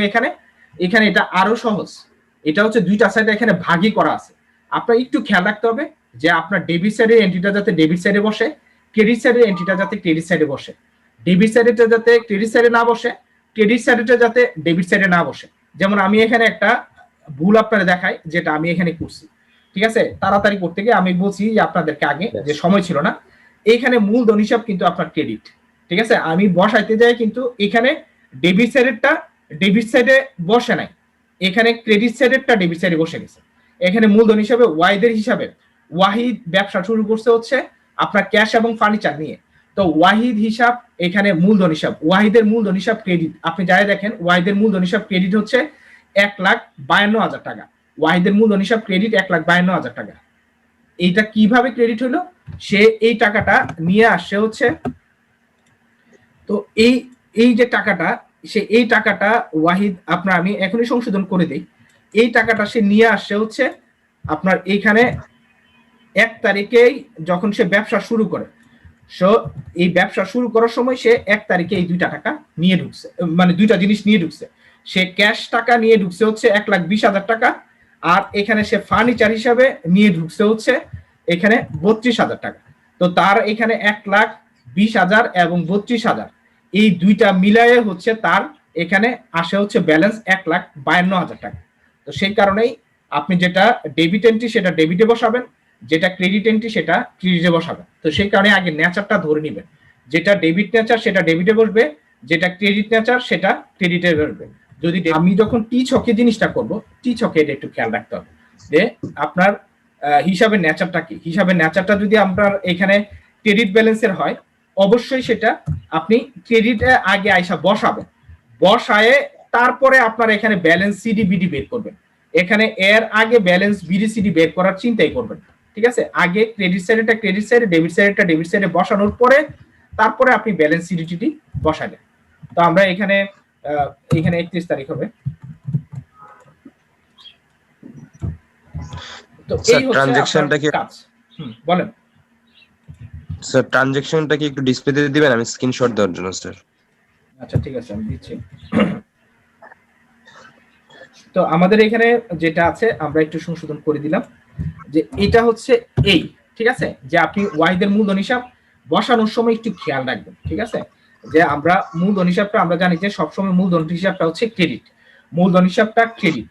তো এই মূলধন হিসাবটা ক্রেডিট ধরে, আচ্ছা দাঁড়ান একটু, ব্যালেন্সটা এখানে রয়ে গেছে। তো আমার এখানে মূলধন হিসাবের ব্যালেন্স যেটা আছে এটা সব সময় ক্রেডিট ব্যালেন্স, মূলধন হিসাব সব সময় ক্রেডিট ব্যালেন্স, এটা মাথায় রাখবেন। তো আমার এখানে ব্যালেন্স বিডি হিসাবে আমার মূলধন হিসাবে 1,52,000 টাকা এখানে মূলধন হিসাবে ক্রেডিট ব্যালেন্স হিসাবে যাবে। মূলধন হিসাবে সবসময় ক্রেডিট ব্যালেন্স। তো এটা যদি আপনি একটু খেয়াল রাখতে পারেন যে ওয়াহিদের মূলধনটা এখানে ক্রেডিট ব্যালেন্স ছিল, আমি ওয়াহিদের মূলধন হিসাব ক্রেডিট, আমি ক্রেডিট সাইডে আসলাম, ক্রেডিট সাইডে আইসা তার মূলধন হিসাবে 1,52,000 টাকা বসাবো। এখন 1,52,000 টাকা সে দুই ভাবে আনছে, একটা হচ্ছে ক্যাশে আনছে 1,20,000 টাকা, এই কারণে আমি 1,52,000 এর এগেইনস্টে আমি ক্যাশে এটাকে স্প্লিট করে দিলাম। ক্যাশে আমি লিখলাম 1,20,000 টাকা, আর ফার্নিচারে লিখলাম হচ্ছে 32,000 টাকা। ঠিক আছে, ফার্নিচার হিসাব সে 32,000 টাকা এনেছে। তো এই দুইটা মিলায়ে সে মূলধন হিসাবে এনেছে 1,52,000 টাকা। এর পরবর্তীতে সে আর মূলধন হিসাবে কোনো কিছু আনেও নাই, আবার কোনো টাকা উত্তোলন করে নাই। তো সেই কারণে আর কোনো এন্ট্রি এখানে বসা নাই। তো এখানে পার্থক্য যেটা আছে, এখানে এটা ক্রেডিট ব্যালেন্স, কারণ এখানে ক্রেডিট সাইডটা বড়। তো সেই কারণে আমরা এখানে ব্যালেন্স বিডিটা ক্রেডিট সাইডে বসলো, এবং যে পার্থক্যটা আছে সেটা আমরা ব্যালেন্স সিডি হিসাবে আমরা ডেবিট সাইডে নিয়ে গেলাম 1,52,000 টাকা। এখন এটা শুদ্ধ হয়ে গেল। তো এইভাবেই আমরা ধরে ধরে যদি হিসাবগুলো করি আর কোনো পার্থক্য বা এখানে কোনো সমস্যা হবে না। তো এই হচ্ছে আপনাদের খতিয়ান নিয়ে কাজ। এই খতিয়ানের জেটটাকে আমরা যেখানে স্থানান্তর করে ডেবিট ক্রেডিট শুধুমাত্র ব্যালেন্স গুলা, এই যে আমরা এখানে মূলধনের যে ব্যালেন্সটা আছে এটা ক্রেডিট ব্যালেন্স 1,52,000 টাকা, এই যে ব্যালেন্স বিডি, এই সবগুলা ব্যালেন্স বিডি নিয়ে বা এটাকে আমরা বলি হচ্ছে জের, এই প্রত্যেকটা হিসাবের মূলধন হিসাবের জের, নগদান হিসাবের জের, এই প্রত্যেকটা হিসাবের জেরটাকে নিয়ে যখন আমরা ডেবিট ক্রেডিট সাজায়ে বসায়ে আমরা যখন ডেবিট ক্রেডিট যোগ করে দেখি যে এটা শুদ্ধ আছে, এই যে প্রক্রিয়াটা এটাকে আমরা বলি হচ্ছে রেওয়ামিল। তো আমরা এই যে এখন রেওয়ামিলে চলে যাচ্ছি, আমাদের এতক্ষণ যে জাবেদাটা আমরা করেছি এই জাবেদাটা যদি আমি রেওয়ামিল করি, রেওয়ামিলটা আসবে হচ্ছে এইভাবে। তো আমি প্রথমে রেওয়ামিল করতে গেলে আপনি জনাব ওয়াহিদের রেওয়ামিল হিসাব লিখে, আপনি যেহেতু এটা জানুয়ারির লাস্টে করতেছেন 31শে জানুয়ারি 2020 লিখবেন, এবং রেওয়ামিলের ঘর এখানে 4টা ঘর আছে, এখানে হিসাবের নাম দিবেন, রেফারেন্স নাম্বার দিবেন, যেখানে খতিয়ানের এখানে নাম্বারটা বসে যে কোন পৃষ্ঠা থেকে এই জ্যাকটা আসছে, এই যে আমরা একটু আগে যে খতিয়ানটা করলাম এটা কোন পৃষ্ঠাতে আছে, এটা আমরা এখানে এই যে ওয়াহিস ক্যাপিটালটা ধরেন যে 20 নাম্বার পৃষ্ঠাতে আছে, আমরা এখানে 20 লিখবো, ওইভাবে আমরা রেফারেন্সটা রাখি আর কি। তারপর ডেবিট টাকা, ক্রেডিট টাকা। তো এখানে সিম্পল, এখানে 4টা ঘর, হিসাবে শিরোনাম, রেফারেন্স, ডেবিট টাকা, ক্রেডিট টাকা। এরপরে জাস্ট আমরা এখানে এই 4টা ঘর আমরা লেখার পরে এখানে শুধুমাত্র আমরা জের গুলো আইনা বসাবো। আমরা প্রথমেই চলে যাই হচ্ছে এখানে ওয়াহিদের মূলধন হিসাব, ওয়াহিদের মূলধন হিসাব ক্রেডিট, ওয়াহিদের মূলধন হিসাব ক্রেডিট, এটার মানে জেরটা আছে কত 1,52,000 টাকা। ওয়াহিদের মূলধন হিসাব ক্রেডিটের জের আমরা এখানে আইনা বসাইলাম, ওয়াহিদের মূলধন হিসাবের ক্রেডিটের জের 1,52,000 টাকা। এই যে দেখেন ওয়াহিদের মূলধন হিসাবের জের যেটা আছে এই যে 1,52,000 টাকা, আমরা ওয়াহিদের মূলধন হিসাবের জের কোন সাইডে আছে, ক্রেডিট সাইড, আমরা ওয়াহিদের মূলধন হিসাবের জের আমরা রেওয়ামিল হিসাবের ক্রেডিট সাইডে আইসা বসাইলাম 1,52,000 টাকা। আবার আমি খতিয়ানে চলে গেলাম, ওয়াহিদের পরে হিসাব আছে হচ্ছে রূপালী ব্যাংক, রূপালী ব্যাংক হিসাবে আপনার এখানে জের হচ্ছে ব্যালেন্সের, এই যে ব্যালেন্স বিডি, রূপালী ব্যাংক হিসাবের ব্যালেন্স জের 38,000 টাকা, রূপালী ব্যাংক হিসাব ব্যালেন্স জের 38,000 টাকা। আমরা রেওয়ামিলে চলে গেলাম 38,800 টাকা, এই যে রূপালী ব্যাংক হিসাব, ঠিক আছে, রূপালী ব্যাংক হিসাব ব্যালেন্স জের হচ্ছে আপনার 38,800 টাকা, এই যে 38,000 টাকা 800 টাকা আমি বসাই দিলাম। এইভাবে আমার প্রত্যেকটা এখানে পারচেজ হিসাব আছে, রূপালী ব্যাংক হিসাবের পরে আপনার আসছে হচ্ছে পারচেজ হিসাব, ক্রয় হিসাব, ক্রয় হিসাবের জেরও এখানে ডেবিট জের, ঠিক আছে, ক্রয় হিসাব সবসময় ডেবিট হয়, ব্যালেন্স জের 36,000 টাকা, আমরা ওটা এখানে নিয়ে বসাবো। এরপরে হচ্ছে পানাদার হিসাব, পানাদার হিসাবের জের হচ্ছে ক্রেডিট জের 8,000 টাকা। তো ক্রয় হিসাবেরটা আর পানাদার হিসাবটা আমরা এখানে বসাইলাম, এই যে ক্রয় হিসাব এই যে আমার ডেবিট জের 36,000 টাকা, পানাদার হিসাব এই যে অ্যাকাউন্টস পেয়েবল ক্রেডিট জের এই যে 8,000 টাকা একটু আগে দেখলাম, এটা এনে বসাইলাম। এরপরে যদি আমরা এখানে নিচে থেকে দুই একটা ধরি, এই যে নগদান হিসাব, নগদান হিসাবের আমার এখানে জের যেটা আছে ডেবিট জের, নগদান হিসাবে ডেবিট জের 62,400 টাকা। এই যে নগদান হিসাব হিসাবে আমি লিখবো, সিরিয়ালি আসবো আমি, ঠিক আছে, সিরিয়ালি এসে আমার এই যে নগদান হিসাব বা ক্যাশ যেটা আছে এই ক্যাশ হিসাবের ডেবিট জেরটা, এটা ডেবিট জের, ঠিক আছে, ক্যাশ হিসাবে ডেবিট জের আমি 62,400 টাকা বসাইলাম।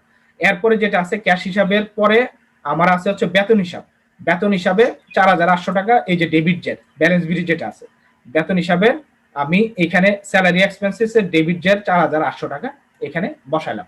আরেকটা এক্সপেন্স আছে এই যে রেন্ট এক্সপেন্স আছে আপনার, এই যে রেন্ট 6,000 টাকা দেওয়া হয়েছিল, বলা ছিল রেন্ট হিসাবের, এটাও যে খরচ, এটারও আপনার ডেবিট জের। খরচ আমরা জানি খরচ সম্পত্তি এবং খরচ এই দুইটা হচ্ছে আপনার ডেবিট, সম্পত্তি খরচ ডেবিট, আয় দায় ব্যয় এই হচ্ছে ক্রেডিট, আয় দায় আয় দায় মূলধন, আয় দায় বা মালিকানা সত্ত্ব বা মূলধন এটা হচ্ছে ক্রেডিট, আয় দায় মালিকানা সত্ত্ব বা মূলধন ক্রেডিট, আর এখানে সম্পত্তি এবং খরচ ডেবিট।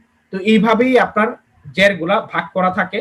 তো আমরা এইভাবেই বসাইছি, এই যে মূলধন আমরা ক্রেডিট করছি, আয় আমরা ক্রেডিট করছি, এবং দায় পাওনাদার হিসাব আমরা ক্রেডিট করছি, আর সম্পত্তি আর খরচ এই যে আসবাবপত্র হিসাব, ব্যাংক হিসাব, এবং এখানে খরচ যেটা আছে রেন্ট এক্সপেন্স, স্যালারি এক্সপেন্স, এগুলো আমরা ডেবিট করছি। তো এইভাবে যেটা যেই ব্যালেন্স আমরা উপর থেকে যেই ব্যালেন্স, যেটা ডেবিট ব্যালেন্স সেটা ডেবিটে বসাইছি, যেটা ক্রেডিট ব্যালেন্স সেটা ক্রেডিটে বসাইছি। বসানোর পরে আমার কাজ আর কোনো কিছুই না, আমি এই যে ডেবিটের যতগুলা জের আছে এই সবগুলা জের একটা দাগ টানবো, এইভাবে দাগ টেনে এটারে যোগ করে নিচে বসাবো। ক্রেডিটের যতগুলা জের আছে এই ক্রেডিটের জেরগুলো সবগুলো আমি যোগ করব, যোগ করে এখানে নিচে বসাবো, নিচে বসায় আমার এখানে দেখবো যে যোগফলটা সমান আছে কিনা। যোগফল দুই সাইডে যদি সমান থাকে আমার হিসাবের গাণিতিক শুদ্ধতা যাচাই হয়ে গেল। তার মানে আমি এই যে আর্থিক যে ঘটনা আমার ছিল সেই ঘটনাটাকে আমি লেনদেনে যে লিপিবদ্ধ করলাম, সেই লেনদেনগুলোকে আমি শ্রম শ্রেণীভুক্তগুলোকে ধরে ধরে আমি যখন খতিয়ানে বসাইলাম, খতিয়ান থেকে যখন আমি জের বের করলাম, এবং সেই জের গুলাই এই যে এখানে আমি যেগুলা বসাইলাম সেই জের গুলা, সেই খতিয়ানের সংক্ষিপ্ত জের গুলাকে আমি বসায়া যখন ডেবিট ক্রেডিট আমি দেখলাম যে মিলে গেল, তার মানে আমার গাণিতিক শুদ্ধতা ঠিক আছে এতক্ষণ, বা এই মাস শেষে আমি যতগুলা হিসাব করলাম বা আমার যতগুলা লেনদেন হয়েছে এগুলো অ্যাকুরেটলি আমি এখানে দাখিলা হয়ে গেল, তার মানে আমার এখানে হিসাবের গাণিতিক শুদ্ধতা যাচাই হয়ে গেল। তো এটাই হচ্ছে রেয়ামিলের কাজ, যে হিসাবের গাণিতিক শুদ্ধতা যাচাই করা। আমার যখন খতিয়ানে ডেবিট ক্রেডিট নির্ধারণ হয়ে যায়, এই জের গুলা নিয়ে আমি যখন যোগ করি, দুই সাইডের যোগ মিলে গেলেই আমরা এটা বুঝি যে রেয়ামিলে গাণিতিক শুদ্ধতা ঠিক আছে। তো এই হচ্ছে আমার রেয়ামিল। রেয়ামিল কোনো কিছুই না, রেয়ামিল হচ্ছে আপনার খতিয়ানের যে সংক্ষিপ্ত জের গুলা আছে, খতিয়ানের সেই জের গুলাকে আমরা ডেবিট ক্রেডিটে বসাইলেই, এবং সেটা যদি ঠিক থাকে, দুই সাইডের ব্যালেন্স যদি মিলে যায়, সেটাকে আমরা এই যে পরীক্ষার যে পদ্ধতিটা, এটাকে আমরা রেয়ামিল বলি। ঠিক আছে, তো রেয়ামিল নিয়ে আমরা বিস্তারিত পরের ক্লাসেও আলোচনা করতে পারবো।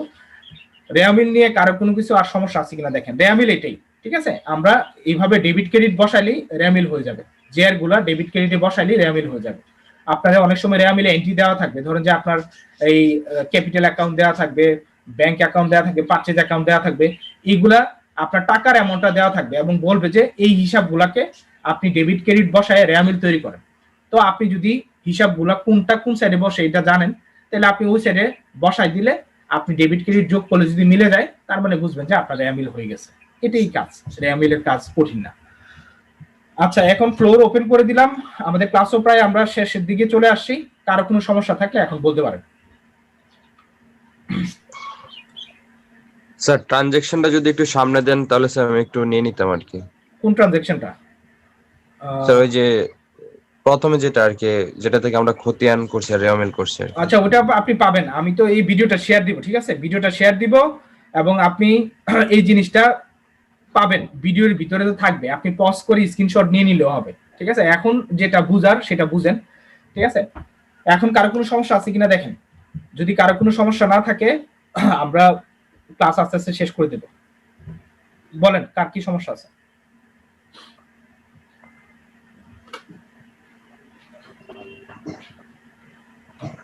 সমস্যা নাই কারো? স্যার হ্যাঁ বলেন। হ্যালো হ্যাঁ সাদিক স্যার, হোসেন বলেন। পরীক্ষা কি, জি স্যার, পরীক্ষা কি স্যার উল্লেখ থাকবে যে টি ছকের মাধ্যমে খতিয়ান করতে হবে? এটা উল্লেখ থাকতে পারে, যদি উল্লেখ থাকে আপনি টি ছকের মাধ্যমে করবেন, আর যদি উল্লেখ না থাকে, যেমন আজকের জাবেদাটাতে উল্লেখ নাই, যেহেতু উল্লেখ নাই সেক্ষেত্রে আপনার টি ছকের মাধ্যমে এটা করতে হবে না। ঠিক আছে, উল্লেখ না থাকলে টি ছকের মাধ্যমে করা লাগবে না, যদি উল্লেখ থাকে আপনি টি ছকের মাধ্যমে করবেন। ঠিক আছে, এটাই হচ্ছে কাজ। জি sir, okay sir, thank you. এরপরে আর কারো, এই যে এটা দিলাম দেখেন, আর কারোর সমস্যা আছে? আচ্ছা, কবির হোসেন কিছু বলবেন না? তো সমস্যা না থাকলে এখানে দুইটা জিনিস আমি বুঝে নিতে পারি, যে আপনারা সবকিছু বুঝছেন আর নাহলে আপনারা কোনো কিছুই বুঝেন নাই। এখন যেহেতু একটু জিনিসটা একটু ক্রিটিক্যালে যাচ্ছে, ক্রিটিক্যাল না, জিনিসগুলো আসলে সহজেই, আপনি যদি শুরু থেকেই আপনি আমাকে ফলো করে আসেন, ক্লাসটা যদি শুরু থেকেই করেন, আপনার সমস্যা থাকার কথা না। আপনি যদি মাঝখানে হুট করে আসেন, ধরেন যে চালাই গেলেন, ভিডিও তো সবারই মোটামুটি অফ, দুই তিনজনের ছাড়া সবারই অফ, যে এটা চলতেছে, স্যার তো এটা রেকর্ড দেয়, আমি গেলাম গিয়ে ক্লাসের লাস্টে দিয়ে আসলাম, বা মাঝে মধ্যে স্যার যখন ডাক দেয় তখন আইসা ইয়েস স্যার, হ্যাঁ স্যার বললাম, এরকম যদি হয় বুঝবেন না, এটা একদম স্বাভাবিক। একদম আমি লিখে দিতে পারি এই ক্লাস, আপনি এরকম হইলে বুঝবেন না, এটা আপনার বসে থাকতে হবে। বসে থেকে আমি প্রত্যেকটা কথা যেগুলা বলি ওইগুলা যদি আপনি একটু ফলো করেন, তাহলে আপনার বুঝার কথা। তারপরেও অনেকে বুঝবেন না, যারা বুঝবেন না তাদের ক্ষেত্রে আমি বলছি যে আপনাদের যদি কোনো সমস্যা থাকে আপনারা বলতে পারেন, আমি ক্লাস শেষ করার আগে সেটা সলিউশন করে শেষ করব। এক্স্যাক্টলি স্যার, এখানে স্যার প্রথমে জাবেদা না বুঝলে সে কখনোই খতিয়ান বুঝবে না, খতিয়ান না বুঝলে রেওয়ামিল বা তারপরে হচ্ছে স্যার আর্থিক বিবরণী, কোনোটাই সে বুঝবে না স্যার। তো সেই কারণেই এটা ধারাবাহিকভাবে মানে আমি হুট করেই ধরেন যে আপনাদের চাইলে খতিয়ান দিয়ে শুরু করতে পারতাম না, আমি এই কারণে জাবেদা করাই আসছি। আবার জাবেদা থেকে খতিয়ান কিভাবে করা লাগে বা খতিয়ানের জের গুলা কিভাবে বের করা লাগে, এটা যদি আপনি না জানেন, আপনি ধরেন যে জাবেদা করছেন, আপনার আমি রেয়ামিল করাই দিলাম, তাহলে কিন্তু আপনি এই যে জের যে আপনার রেও মিলে বসলো, এই যে আপনি মূলধন হিসাবের জের দেখলেন, নগদান হিসাবের জের দেখলেন, এই জের গুলা যে আসলো এটা কোথেকে আসলো এটা কিন্তু আর আপনি জানলেন না, এবং কোনো সময়ই আপনি এটা বেরো করতে পারবেন। তো এটা একটা কমপ্লিট শিখা হইলো যে আপনি জাবেদা থেকে কিভাবে খতিয়ানে একদম শ্রেণীভুক্ত ভাবে হিসাবগুলা, ধরে যে নগদের টাকার যে হিসাবগুলো আছে সব নগদান হিসাবে, ব্যাংকের যে হিসাবগুলো আছে সব ব্যাংক হিসাবে, যেমন আমরা নগদ এবং ব্যাংক দুইটা কিন্তু আলাদা লিখছি, যেমন রূপালী ব্যাংক হিসাব আমরা সব ব্যাংক হিসাবে টাকাটা ব্যাংকেই বসাইছি, এটা কিন্তু নগদে নিয়ে যায়, নগদান হিসাবে টাকাটা সব নগদে বসাইছে, এটা কিন্তু আবার ব্যাংকে আনিনি। তো এইভাবে আমরা কিন্তু প্রত্যেকটা হিসাব আলাদা আলাদা ভাবে শ্রেণীভুক্ত করে জাবেদা থেকে ডেবিট ক্রেডিটে গুলা আলাদা আলাদা ভাবে এনে কিন্তু আমরা জেটটা বের করছি। তো সেই কারণে আমাদের শিক্ষাটা একদম কমপ্লিট হয়। তো এইভাবেই আমাদের ক্লাসগুলো ডিজাইন করা আছে। তো আমরা রেয়া মিলের পরে আমরা রেয়া মিলটা নিয়ে আরেকটা ক্লাস হবে, রেয়া মিলটা আমরা বিস্তারিত শিখবো, এরপরে আমরা আরো নতুন নতুন বিষয়ে যাব। তো কারো কোনো সমস্যা না থাকলে আজকে আমরা ক্লাস এখানেই শেষ করে দিব, ঠিক আছে? তো আপনারা সবাই ভালো থাকবেন, নেক্সট ক্লাসে আপনাদেরকে জয়েন করার জন্য আমন্ত্রণ রইল। আর এখানে আপনাদের অ্যাডভাইস থাকবে এটাই, যারা এইখানে বিষয়গুলো বুঝতেছেন না, আপনি নিজে একটু স্টাডি করেন, হ্যাঁ, আপনি নিজে বাসায় একটু বসেন, এবং অনেকে আমার মেসেঞ্জার বা বিভিন্ন ভাবে আমারে নক করছেন যে স্যার কিভাবে পড়বো বা কিভাবে পড়লে ভালো হয়। অ্যাডভাইস একটাই, যে আপনাদের বইয়ে যদি এক্সাম্পল বেশি দেওয়া না থাকে, আপনার অনার্স প্রথম বর্ষের হিসাব বিজ্ঞান নীতিমালা, অনার্স প্রথম বর্ষের হিসাব বিজ্ঞান নীতিমালা বাংলা বই যেটা আছে এটা কিনবেন, বা আপনি নীলক্ষেতে সস্তায় পাওয়া যায়, বা যে কোনো জায়গাতে আপনার আশেপাশে পুরাতন বইয়ের দোকান থাকলে ওখানে খুঁজবেন, ওইখান থেকে নিয়ে খালি একটু প্র্যাকটিস করবেন। এটাই কাজ, যে আপনার অনার্স প্রথম বর্ষের হিসাব বিজ্ঞান নীতিমালার যেই শীট যেইখানে যেই বই পান ওইখান থেকে এটা নিবেন, নিয়ে সেটা আপনি ওইখানে জাবেদা গুলা প্র্যাকটিস করবেন, যা যা আছে আপনি জাবেদা আপনার খতিয়ান সবগুলো একটু প্র্যাকটিস করবেন, ওইখানে সব দেওয়া আছে, আপনাদের বইয়ে কম দেওয়া আছে ওইখানে একটু বেশি দেওয়া আছে, প্র্যাকটিস করার জন্য ওই বইটা একটু পাশে রাখবেন, তাহলে আর আপনার কোনো সমস্যা হবে না। এরপরে যদি সমস্যা থাকে আপনি মেসেঞ্জারে দিয়েন, আমি চেষ্টা করব সলভ করে দেওয়ার জন্য। তো ঠিক আছে, তো আজকে আমি এখানেই সমাপ্ত ঘোষণা করি, ঠিক আছে? সবাই ভালো থাকবেন। জি স্যার, জি স্যার, আপনি ভালো থাকবেন। আসসালামু আলাইকুম। আসসালামু আলাইকুম।